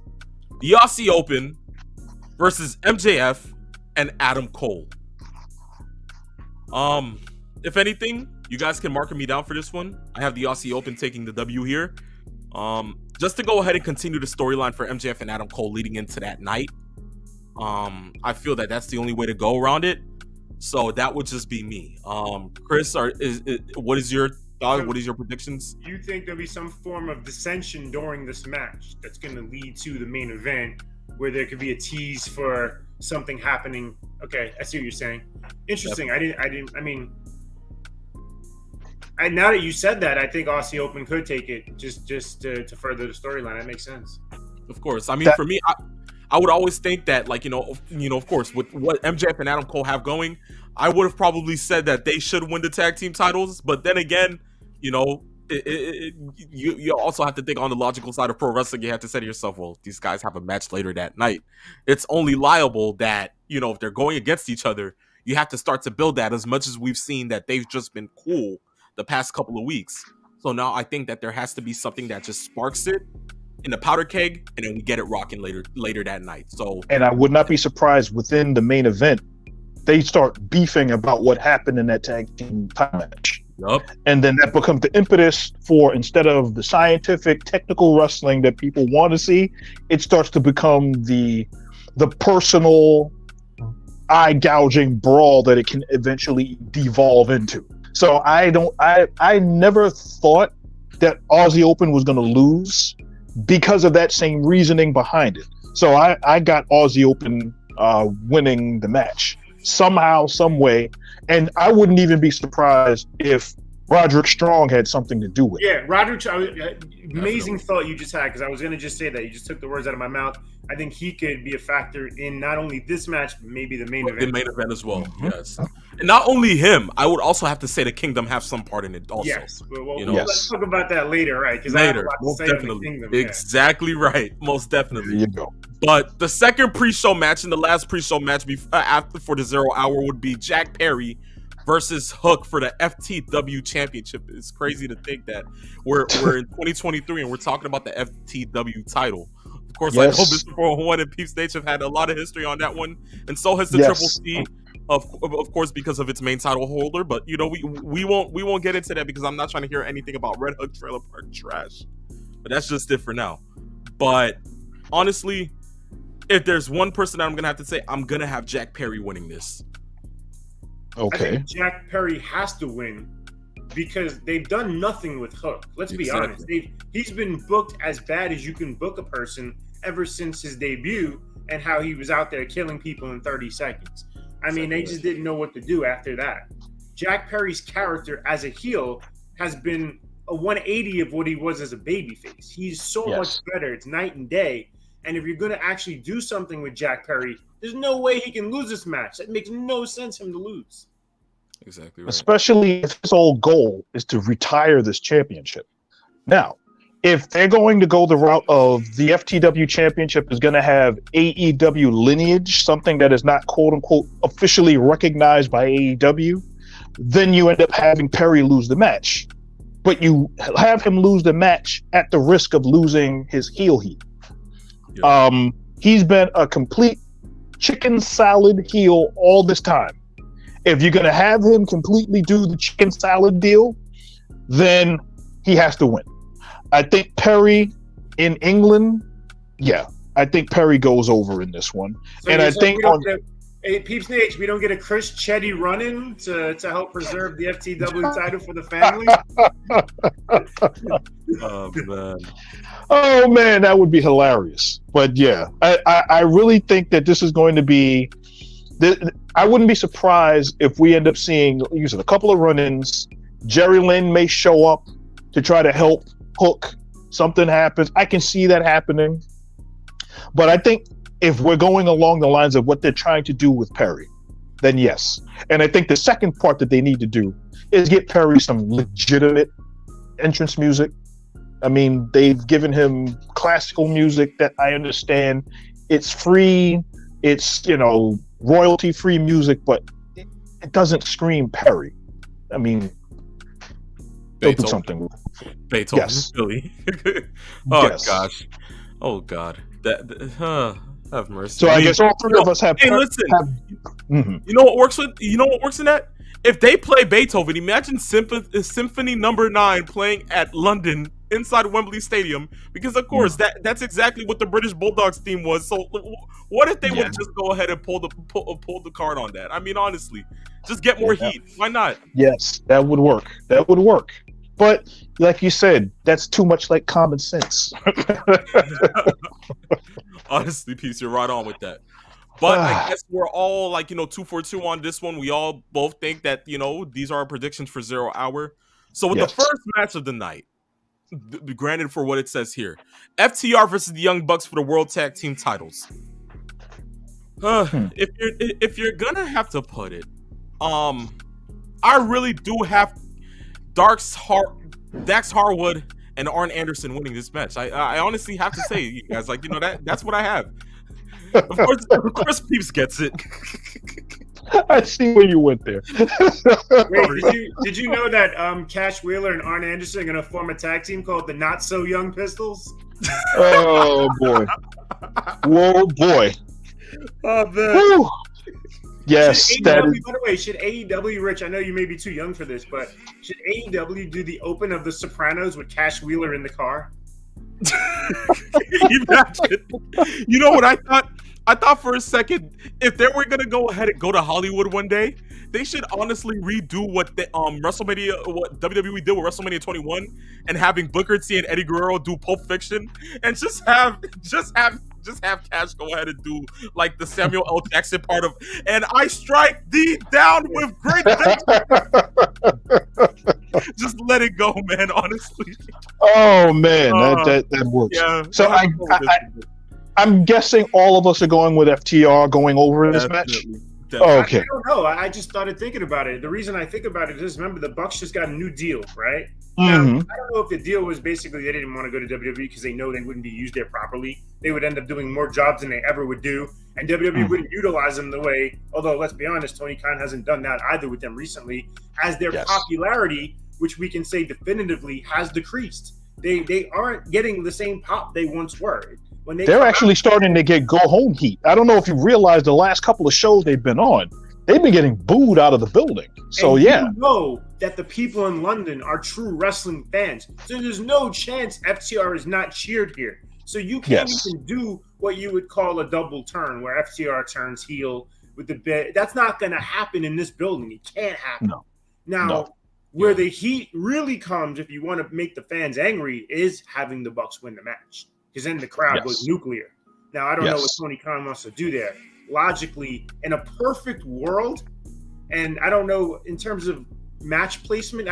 Rich, from what you can tell, this is what they're saying is the match in order here, or this is just what Wikipedia? No, this is just the list of what they have. Have you heard? Do either of you know which will open? Because it makes sense for this match to open the show. It actually does. It would. Yeah. It would. Honestly. For me, I would have it be the opener. They're not saying that these are in order, so that's why I'm just like, all right, because I think with the asterisk right next to it, it would go ahead and say that. It just says card subject to change. It doesn't really say what's the order of the matches. Oh, boy, is the card subject to change. We've been privy to seeing that for the last few weeks. Oh, talk about it, peeps. Oh boy.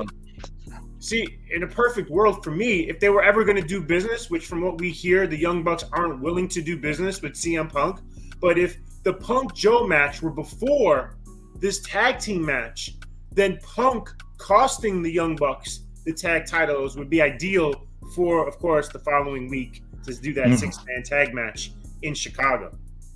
And as of right now, knowing Punk and Kenny Omega are willing to do business, but the Bucks are not. If they could ever get those guys in a room and make that work, could you imagine that being the six-man tag main event next week in Chicago? Yeah.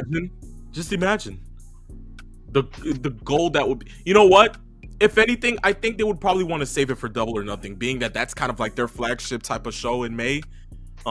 Maybe so. Why not have it there? And if they can sell out Wembley, and have Wembley go over 80K, I'm just putting out the thought of it here, because if they can do the T-Mobile Arena and always attempt to sell that out, shouldn't they go bigger for a stadium show? And I'm guessing maybe why not go ahead and try Allegiant Stadium for All In, not for All In, but Double or Nothing, and maybe have that be the main event of the show. And we also have to think as well, what is the result of the booking afterwards? Because the result of this match will carry into what happens next week, because people continue to forget they got another pay-per-view next week in Chicago with All Out. And we don't even have a on card for that. They don't even have. They've got a couple of matches announced, but no full card. So if they're going to actually go ahead and say you're going to spend $50 on this event internationally in England, and the Bucks and FTR is going to be the rubber match, so to speak, what happens if the loser gets a rematch next week in Chicago? That can play into what you just said with CM Punk if they decided to do some kind of business. I'm of the mindset thinking that FTR is going to win this match to get faces over in London. That's what I think is going to happen. By the way, you know, it'd be great here, and he already did it. Did you see Collision where Punk was in a mask and he surprised Joe by being in the mask as a job guy? Yes, as the Golden Vampire. If he hadn't done that, if he was in a mask and interfered in the tag title match and had FTR win and then pulled the mask off. But now that he's already done the mask thing, I don't know if they can go back to the well on that. There you go, using that common sense again, Chris. It's that common sense is that's. You know what it is, Steve Nate? It's the instinct, the cunning, the cunningness, the instinct. For all those that are into the Golden Child, you'll get the reference. So I'll put you down. So you have FTR winning, Chris? I think they just based on the crowd, unless they do some screwy finish. Yeah, I mean. Okay. Okay. So currently 3 down. Yup. Okay. So 4th match. 4-way for the AEW Women's World Championship. You have Hikaru Shida, who is the prominent current champion. You have Toni Storm, Saraya, and Dr. Britt Baker, DMD. As much as you guys know that I am a Britt Baker fan, and I sit there and I stand at it's London, it's England. I have 2 women in this match who are prominent in the UK. And if there's one person that I probably would have said they're going to win this match, I'm gonna say Saraya. That's what I wrote that in before you even got to the rundown. And it makes perfect sense based on who's in the match. Yeah, that's what I'm thinking. I'm thinking Saraya. So I'll pencil you in for Saraya winning. I'll tell you why she won't win. Because she can't work the schedule anymore. She can't work. She did that in one match. When's the last time she worked a match? Think about it. Yeah, true. So she really can't get in the ring. They're gonna put her in there periodically, like this match. I guarantee you, she does the least amount of work. You know, in these 4-ways, right? How people just vanish. Like they go underneath the ring and wait for their next cue, which is absurd. She's gonna be doing the least work here. I ultimately think, and based on her promo work recently, Toni Storm has been amazing with her new character that she's developed, being with Lexi near that new attitude that she has. I love it. Yes. And I think I don't know why they even took the title off of her in the first place. She's as good as anyone in the business next to, like, in this term of in this company, of course. Her and Jamie Hayter are probably the 2 best workers they have. Yes. And with Jamie still out, Toni Storm has to win this match. And I think she will win. Okay. So from there, he has Toni Storm. I have Saraya. Peeps, who do you have yourself? You have I've got Saraya also. Okay. So that is the end for that 4th match. The 5th one, the coffin match. Darby Allin versus the incomparable franchise Sting versus Swerve Strickland and Christian Cage. I'm not sure if I said versus Sting or and Sting. There's so many problems with this match. You think? Oh, good grief. First and foremost, Pete's name. What the hell is AR Fox doing? I just want to know. Like, is he in? Is he out? Is he with them? Is he not with them? What's going on? I'll give you what happened. It seems to me, based on what I saw, first of all, I actually liked the storyline that they told with AR Fox and Nick Wayne and Darby Allin, et cetera, et cetera. They took this feud, they hot-shotted a 4-month feud in 3 weeks. And then they pulled AR Fox out of the match. And then they have now Sting with Darby Allin, and it's now Swerve and Christian Cage, the person that proclaims himself to be TNT champion, with Luchasaurus, who's actually the TNT champion. There's just so many things. There's so many. There's so many things wrong with this match. Can you imagine Botchmania with the sins count? I mean, for sakes, the sins count on this match is about to be high. Boy. Like, he's about to be like, that's times 100 sins. Like, forget it. Christian has been doing some of the best heel work of his career, without question. So that's not even an issue. Darby Allin, I have grown to see why he is a pillar of AEW, because no matter what he does, who he gets in the ring with, he gives you that, once again, the believability that even though he's diminutive in size as far as weight and size and how thin he is, et cetera, he's just a human bowling ball. He just throws himself at anything and hopes he knocks something down. And in that sense, it's believable. What they did with the AR Fox part of the storyline and what they did, AR Fox on Dynamite coming in with the blood-soaked shirt and everything else, they wasted an opportunity to have something happen in front of Nick Wayne's mother, who was at ringside at Dynamite, and they did nothing with it. So this was the hot shot angle, and I think that is going to be Darby Allin and Sting winning this match. That's what I think is going to happen. I think we gave this match way too much time. Yeah. Didn't even deserve time. Yeah. This match, you know what I'm more worried about? Sting actually dying. Like, they may bury Sting here for real. Oh, good grief. I mean, it is a coffin match, for God's sakes. Just get the dirt out. Just get the dirt out. Send it to the local church in London. We're good. You know, like I said, they took an angle that I was actually getting into that had some teeth to it, and they just hot shot it and destroyed any interest in it for me anyway. So I don't know. So who do you have winning the match? Oh God, Darby Allin. Darby Allin. Okay. Yeah, I'll get it over with. Can I say I don't care? I'll just put a question mark right where you have it there. Or I'll say versus. Forget it. Or that's my choice. Oh gosh. We talk about the women's match being a bathroom break. This could be a bathroom break. As much as I have an adoration for coffin matches, this is the one time I think I'm gonna sit this one out. Yeah. Like, I'll just order the pizza and make sure that that the pizza gets delivered at the exact time, just so I can spend the most time at the front heckling the pizza guy.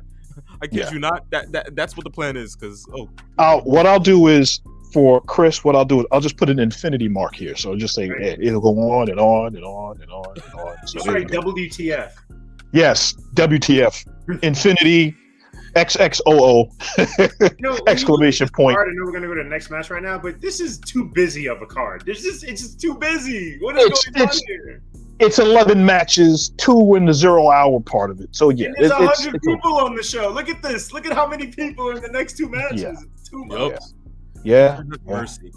So for the next match, as we're saying here, yes, 6-man tag match, the Golden Elite versus Bullet Club Gold.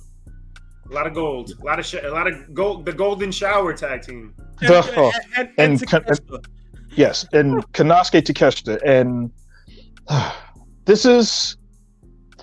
They didn't do a great job at AEW explaining to the fans why they should care about Kota Ibushi either.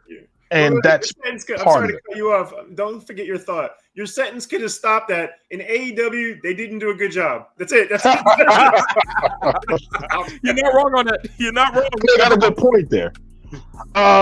First of all, with the whole blood and guts thing, when they announced that Kota Ibushi was going to be there, they didn't do a good enough job at all of explaining his relationship to Kenny Omega, any mention of the Golden Lovers tag team that they did in New Japan, any of the stuff that happened that made the interaction mean something, and then use that and leverage it into the match so that you have an emotional investment to the match involved. So that goes with that. This match is more of the same. Bullet Club Gold is still a good tag team, irregardless. I personally enjoy Takeshita. It's just that Omega and Page and Ibushi in this type of match, I don't think the fans are going to really care as much as if this was Kenny Omega versus Will Ospreay 3. And I think the reason why we have a reason why this isn't happening is probably because New Japan wants that third match at Wrestle Kingdom. So we get that is the consolation. But honestly, you know, it'd be funny. I'm sorry, Rich. Go ahead. I'm sorry. I don't mean to cut you off. No, you can go. You can go, man. Because I'm just gonna be penciling in my prediction. You know, it'd be funny if during one of these crazy matches where nobody cares and the fans check out, because London, they're gonna be vocal, so they're gonna do anything weird stuff at times. If you hate this match, stand up. If you hate this match, stand up. The chant that just hit my mind is, wouldn't it be great, even though she's not even there, if they start singing the Bailey song? Wow. That would be great. Just randomly they go into the Bailey song. Man. Oh, Lord. Just for brevity's sake, I put down the Golden Elite winning the match. There you go. Yeah, I agree. I don't think. Yeah, they're not losing this. It's Omega. He's probably in the middle of the card. I don't think this is going to be too high in the card. And I think that's what's going to be the case. Because I actually go against you guys, and I somewhat think Bullet Club Gold, for the sole reason that, of course, you then have the other members of Bullet Club Gold at least making an appearance to cost the match. That's just what I think on my end. And also, Juice and Jay, they haven't really been getting, most prominent W's, and being that Jay White is an Englishman, I do say that he takes the W in his hometown, his home country. Who's it, Englishman? Jay White? No, he's from New Zealand. Yeah, he's from New Zealand. I'm tripping. But yeah, I understand. He's still from the UK. If you want to call Wales, New Zealand, Australia, you want to put it in that same general. No, you can't. Geographically, you're wrong. What are you talking about? Not geographically, but he still says God save the king, right? I'm just asking. Yes. So yeah. So honestly, I have to put it like that. Well, hey, the same thing that a lot of people talking about Toni Storm, and she's from Australia. So that's true. Yes, you're right. Yeah. So okay, so yeah, I got Bullet Club Gold. You can pencil me in for that one. And how about you, Chris? You said the Golden Elite, I believe. Okay. I'll take the Golden Elite. Yeah. So in this one, GE will bring bad things to life. Okay, there we go. Doesn't it already do electronically? Oh, Lord. But the next match, the Stadium Stampede match. This one is one that I'm going to enjoy because of the sole reason that Eddie Kingston really brought this one to life for me, storyline-wise.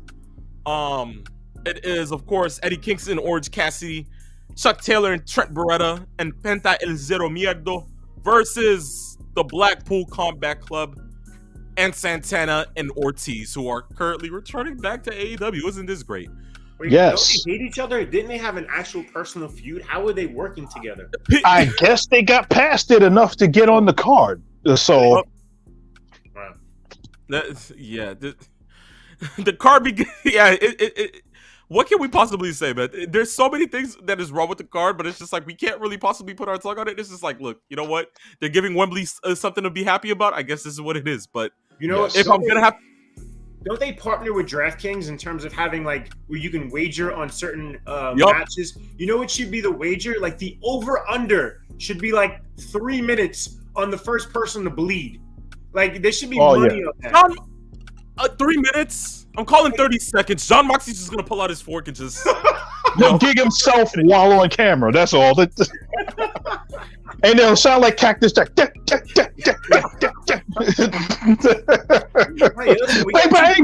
Wait, Nate, we got 2 cover wrestlers in this match. Eddie Kingston and John Moxley, the 2 greatest cover wrestlers in our generation.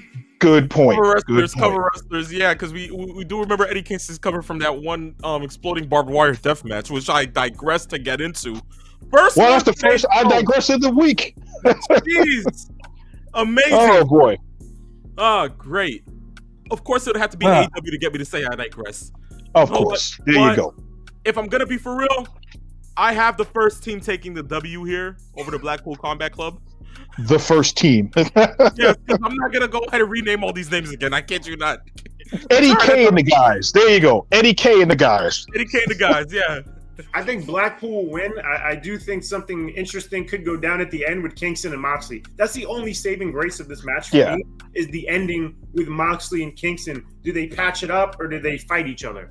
Kingston is the only reason why I even remotely care about this match. I think that Kingston brings something to the entirety of it with where we go again with that theme, his character. As what he wants to do, he comes across as believable, and you know he wants to get his hands on Claudio or Mox at some point in this match because he hates both of them. And the character is, if I have to put you through a forklift out in the middle of the parking lot somewhere, I'll do it. Judy Bagwell knows a lot about that. I digress. Oh boy. There you go. Number 2. Gosh. Oh man. Okay. But with that being said, we got that 8th match. Jericho Ospreay. Where do I go with this? Listen, Ospreay better win this match. That's all I can say. Well, he will, but good luck trying to carry Jericho in this match. Best of luck to you, Will. I don't think the match is going to be as bad as people think it is. It's not. It's definitely not going to be on the same wavelength as Omega Ospreay or Ospreay and Ricochet. We're not looking for that. But I don't think that Jericho is going to just go out there and lay an egg in the middle of the ring, which would be kind of weird. But Jericho, I think he's going to bring at the minimum his B game. Yeah, the promo that they did on Dynamite was superb. Brought me to wanting to see that. But Will Ospreay, his promo was even better to build for this match. But that contract signing that they did on Dynamite. I hope the match lives up to the promo that they did on Wednesday. Jericho's going to have to slow him down to make it a good match. Yeah. Because Ospreay can't do all the high-flying stuff because Jericho can't match it at this stage of his career. So I think they're going to end up working, dare I say, a WWE-style match. Okay, I can give you on that one. So you've got Ospreay winning. Yeah. Oh, okay. I got Ospreay as well. You can pencil me in. Gotcha. All right. There, the 9th match, the singles match for the real World Championship. The match I'm looking forward to, probably as my sleeper match of the show. I really think Punk and Samoa Joe, I think they're going to have a really good match, I think. If it's called back to Ring of Honor days type of Samoa Joe and CM Punk, then this can most definitely steal the show. That's honestly what I think on my end. That's the problem, though. You're going back almost 18 years to when the match was done, and neither guy can work that style anymore. And both guys, I mean, Joe is psychology-wise, you can't get 2 better guys in the business today. Yes, so their match is going to make sense. Everything about the match, you're going to just be like they'll slow it down to make sense. They'll register with the facial expressions, the selling, the everything. What I'm worried about this match is if they try to do some spots, will it be crisp? Because listen, I'm one of the biggest CM Punk fans there is, but let's be honest about some of his matches since his return. He's had some sloppy moments, and I worry about that in certain aspects of this match and what they try to do versus just having a regular match. So, obviously Punk's going to win. Of course. Yeah, got Punk on this one as well. From there, 10th match of the night, the House of Black versus the Acclaimed and Billy Gunn. 6-man tag team match for the AEW Trios World Championships. If I say that I got Billy Gunn and the Acclaimed taking this one, am I wrong, guys? No, I think you're right on this one. You know what's funny is that I didn't finish Dynamite, so I didn't even know Billy Gunn is in this match. Oh, dang, I think we spoiled it. We spoiled it for Chris. And trust me, when you say spoiler with AEW, it's all good, man. Oh man. Okay. Yeah. So I guess based on now the your spoiled results, I guess you got the Acclaimed and Billy Gunn winning the belts. I mean, I'll say this: the House of Black are doing really good work right now, more so on Collision and Dynamite. Because listen, as we've learned behind the scenes, CM Punk doesn't allow certain things to happen at Collision. He says, "You guys go do that crap on Dynamite. This is going to be a wrestling show." So the House of Black have fallen into line, if you will, with what makes sense on Collision. However, on Dynamite, we still see the garbage and the spooky stuff that is hokey, if you will. But I feel like this is a bad time to take the titles off of them. I feel like doesn't the title then become a hot potato? What happens to them? There's no sign of dissension, is there? I mean, did I miss something on Dynamite that would say the House of Black has dissension?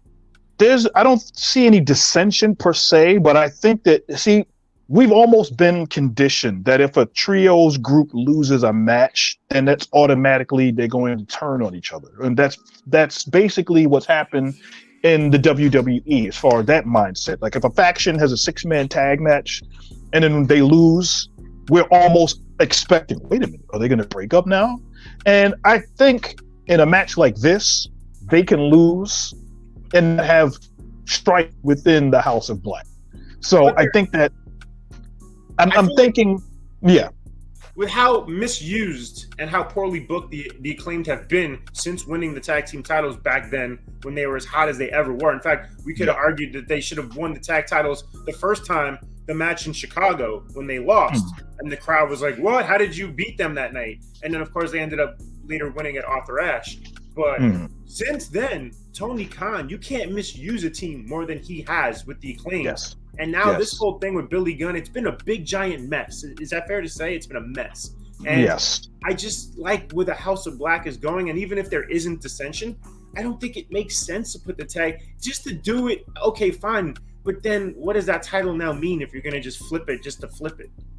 And you also got to remember, in the mindset, they've still got another pay-per-view to book next week. So if anything happens here, they can rectify it the next week. That's and fair. I don't think too many people would be upset if the Acclaimed and Billy Gunn won the Trios Championships in England, and then lost it the next week back to the House of Black, because it's a recognition based on the storyline of him, quote unquote, retiring.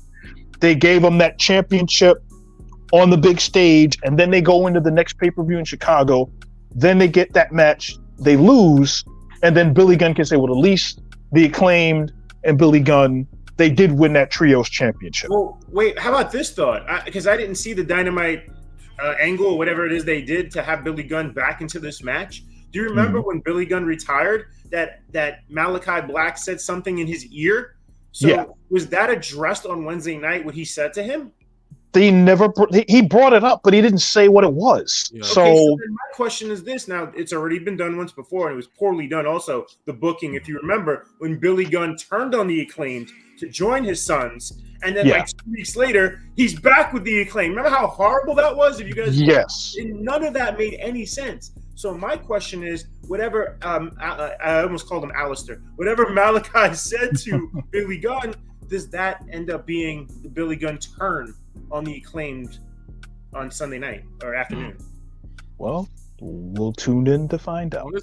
Honestly, I would say that in my mind, I probably would have wanted it at All Out next week, just due to the simple fact that I probably do give Billy Gunn and the Acclaimed that shining moment inside Wembley Stadium, and then just have it be the end all be all next week. But you know what? Like Pete said, let's wait. We got 24 hours left till the show, so we'll give it time. But from there, last match, the singles match for the AEW World Championship, MJF versus Adam Cole. Baby, what are we doing, boys? Nate, you want to take this one first? Okay. I think based on how they've been doing this, one of two things is going to happen. Either we're going to have some kind of interference that's going to cost MJF the championship and is going to go to Adam Cole, or Adam Cole will lose this match but still, I think, turn. Because I think that of the two of these people, there's going to be a turn by someone. And everybody's expecting MJF, being the devil that he is, to be the guy. I don't think it's going to be MJF. I think it's going to be Adam Cole. And if that's going to be the case and they turn him heel, based on how vulnerable MJF has been made to be, I mean, Cole and MJF, they just did, Hot Ones, where they were eating hot wings and showing how close they are, and we're brochachos and we're brothers. And listen, the Outback Steakhouse, the Outback Steakhouse vignette was one of the worst things I've ever seen on television. It was so bad. And yet it still works. As bad as it was, it works for the over the top cheesiness that they're trying to portray. And it's funny, I get a kick out of watching whatever they do on camera, because for whatever reason, it works. So you're going to give the people more of that. Now we got to get to the people like you and my partner and myself, where we want the in-ring stuff to make sense.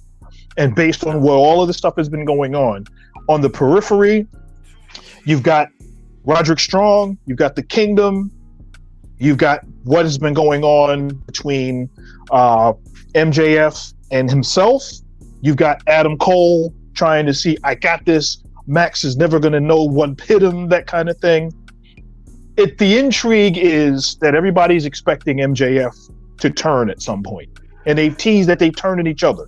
The difference is, from what I see, MJF turning and the spots that he's turning against Adam Cole seems to be a character's inner turmoil within himself. Whereas Adam Cole, when he's kind of fake that he's going to be doing the turning, seems almost calculated. And the way that this is being portrayed, I think this is where they're going. And I think that at the end, Adam Cole, if they want to pull the trigger and get the belt on Adam Cole, this would be the time to do it. Will they do it? I'm thinking MJF somehow is going to come out of this with a win. Yes. Somehow, by hook or by crook. Here's my thoughts. If I had to pick somebody, it would be Adam Cole. If I had to bet the house, it would be MJF.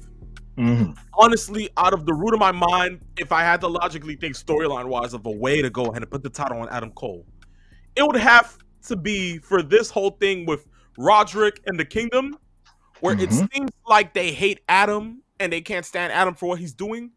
Just for this all to be a ruse, to get into the psychological mind of MJF and to make him believe that they really did hate Adam, just to beat the holy hell out of him while the referee's probably knocked out or something. And Adam Cole then wins with a Panama Sunrise last shot, and the end of the story, Adam Cole becomes champion. Then Undisputed Kingdom commences. That's what I would possibly think. But if I'm actually being for real, yes, the Kingdom will have their part in it. Roderick Strong will have their part in it. But honestly, in the end, it would be them going ahead and assaulting Adam Cole, which I would think would be the best bet for MJF to go ahead and reclaim his title. But, you know, my mind is torn between two places. But as I said, if this is for all the marbles, this is to keep my streak, I'm going with MJF. And what if an alternate multiverse version happened where MJF and this whole thing was a ruse on MJF's part, where Roderick Strong was in on it, and he was able to get into Roderick Strong's mind and the Kingdom's mind and do the MJF thing and get them to turn on Cole, and to have Cole think in his mind that although this stuff was going on against him, he was already being the devil, thinking 3 moves ahead, as the chess player always likes to do. So there's always, they can play in that route if they did. But I think that the more logical thing right now, I think that MJF is going to win, and is going to be Cole being cost that match by Roderick Strong, Kingdom, etc. Got you. Yeah, I mean, you guys really touched on a lot there, what I wanted to say, and just to jump off on that, I think ultimately, because there's a lot, with the Kingdom, I don't know how much they've explained of the Kingdom in terms of the history with Adam Cole being a part of the Kingdom at one point. Have they told us that? They've only talked about the fact that they were all friends. They didn't really talk about the fact that he was part of the Kingdom. He was part of the Kingdom, and then if I remember correctly, so there was dissension with him and Taven. And did they kick him out of the Kingdom, or did he turn on them? I don't remember. I believe he left the Kingdom to join Bullet Club shortly after. That's what it was, right? That's what happened. But was there ever like a fight between them when he left? Didn't he never feuded with Taven? I'm trying to remember if there was. I think there was. I don't think that they necessarily had a blow up per se, because if I'm not mistaken, I think Taven. I can remember. Let's see. Yeah. If I'd have to go ahead and search this up. Okay, so while you're doing that, I'll speak on this. I do really believe that maybe in the subsequent Dynamite, we'll learn about the history if they go that route, where the Kingdom. Now, Roddy wasn't part of the Kingdom, so Roddy's just the extra, the wheel, if you will. He and the Kingdom helped Cole win, which is the easy way. Now, again, like you mentioned, the fans are always going to think that it's going to be MJF who's going to turn because he's the devil, so to speak. But now that everyone's saying this, I imagine if you tune into 1,000 podcasts today, they're all now going to be saying what we're saying, that, oh, well, everyone assumes it's going to be MJF, so of course it's going to be Cole. I've heard many of my own people are now saying it's going to be Cole to turn. So now as Tony Khan, knowing both sides, what do you do? Because ultimately he has the final say. Yes. So how do you swerve the fans if that's your goal? Because we talk about this all the time. Are today's fans too smart? Yes, they are. Everyone's way too smart. Everybody knows way too much. So then to keep things fresh, how do you, or is that your goal all the time? Do you want to keep swerving the fans? Because then that gets messy too. Yes. But I do think that the Kingdom can help Cole win the match if they're willing to tell that story about how much he was part of the Kingdom. Rich, any luck there with the blow off of Cole leaving the Kingdom? So the only thing that we actually only get out of this was that so I guess he never really left. Oh, because remember he had that feud with O'Reilly for the Ring of Honor World Championship. Somewhere around like 2017. So from what they're saying was that it was a hoax, and then when they helped him attack O'Reilly during that match at All Star Extravaganza 7, that just instantly happened, and then O'Reilly left to sign with WWE, and then he went to go ahead and just join the Bullet Club. So they're not really saying anything as much as like him leaving the Kingdom. So I guess now they're probably about to go ahead and just get into the story itself. So there's still an affiliation. I'm sorry, Nate. I think I'm confusing when Cole got kicked out of the Bullet Club and got jumped. Remember that? Yeah, but Marty Scurll pulling out the umbrella. Best of the world, yes. With Marty Scurll came out with the umbrella, with the parasol, opened it up, and had the Bullet Club logo on it. And then the Young Bucks had the Judas Iscariot kiss on the cheek. Yeah, okay, that's probably what it was. But yeah, but it seems like they're still somewhat of an affiliation, but it's probably just not talked about by Cole. So maybe hopefully that's they will. Deciding factor. But hopefully they'll talk about it. But the next point is Taven and Michael Bennett. Wow. I had to throw that in there. Oh, Bennett have not really been seen on this show, whether it's Collision or Dynamite. Maybe they're on Rampage. I don't watch. But the point is, to do something in this high-profile match, you should have developed to the fan base more, or maybe the casual fan more, who Mr. Bennett and Taven are, right? I feel like people are going to be like, who are these people? What is their value? Unless you watch Ring of Honor, you don't know who they are. But there you go. That's all it is. You see, common sense. All three of us have just brought up the fact that this is how you flush this out. Bring up what happened with the Kingdom. You bring in all of the players involved, wondering why they're all associated with this. Instead, it makes it look like Roderick Strong is just a crybaby that misses his best friend, and there's no reason why all of this is going on. That's what you got to do to build this up, outside of the two. Roddy has been hilarious in all this, by the way. Yes, he has. Some just funny stuff out of him. He's kicking garbage cans over. You can picture him grabbing a puppy and throwing a puppy out somewhere like it. Oh, yeah. Nate, the best is he still has the neck brace. Oh, yeah. He's been wearing that neck brace for like 3 months now, right? Yeah, what a way to take pity on Roderick Strong. I mean, I kid you not. The neck brace always sells it. What is he, Vince McMahon during the steroid trials? I mean, honestly, let's be for real here. Oh, man. It's not a neck brace. It's a cervical collar. Nice one, peeps. But, ladies and gentlemen, boys and girls, children of all ages, that marks the end of our predictions. And that marks the end to today's episode 7 of Saturday afternoon's main event. We can't wait for All In this Sunday, literally in 24 hours. It starts at 1 p.m., I believe, Eastern Standard Time. Yes, and the 12 o'clock for the 0 hour. Answer a question for me. We know that the time difference is 5 hours. Normally, on the East Coast of wherever they are, it's usually Eastern Standard Time, that they start the shows at 8 o'clock and they go off at midnight. I'm curious why they're deciding to start it at, in their time, it's only going to be 6 o'clock. So it's going to end at 10. I don't understand that. That doesn't make any sense to me. It's going to be a long night. That's probably why they're doing it. Well, but it's still going to be the same amount of time. So why pretty much end at 10 versus midnight? Oh. Yeah. Because now think about it, Sunday on the East Coast. It puts a dent in our day, right? Let's say you want to plan a day. Let's say you have family. Now you got to do something early in the morning because you got to be at the bar or wherever you're going to be to meet up. Because, by the way, in New York City, they have an AEW like party at one of the bars in Manhattan that I'm going to be going to tomorrow afternoon. See, and I'm doing Dave and Buster's, so I mean, you know, listen. So you have to now cut your day in half to be there for the 0 hour at noon, and you're not going to now leave that bar until what, 5 o'clock? 5 o'clock. Yeah. So that's a day. Your day's over. No, that's the thing. I mean, you know, honestly, what? Didn't Clash at the Castle start around that same time, or am I mistaken? Yes, it did. It did. I believe it started at 1. Either it started at 1 or it started at 3. I think it's 3. It started at 3. Yeah, that'd be 8 o'clock their time, right? Yes. So I just don't understand the earlier start time, which I tried to ask people on the internet, and of course, people didn't understand my question, so they were like, "You're a dumbass. It's about it's about the time difference." I'm like, "No, that's not my question." Oh, it actually did start at 1. Yeah. Okay. The Castle? Yeah, it started at 1. Okay. So maybe it's that. Maybe it's probably what Pete said with the, you know, probably a long night, so people are probably still going to be partying in the streets.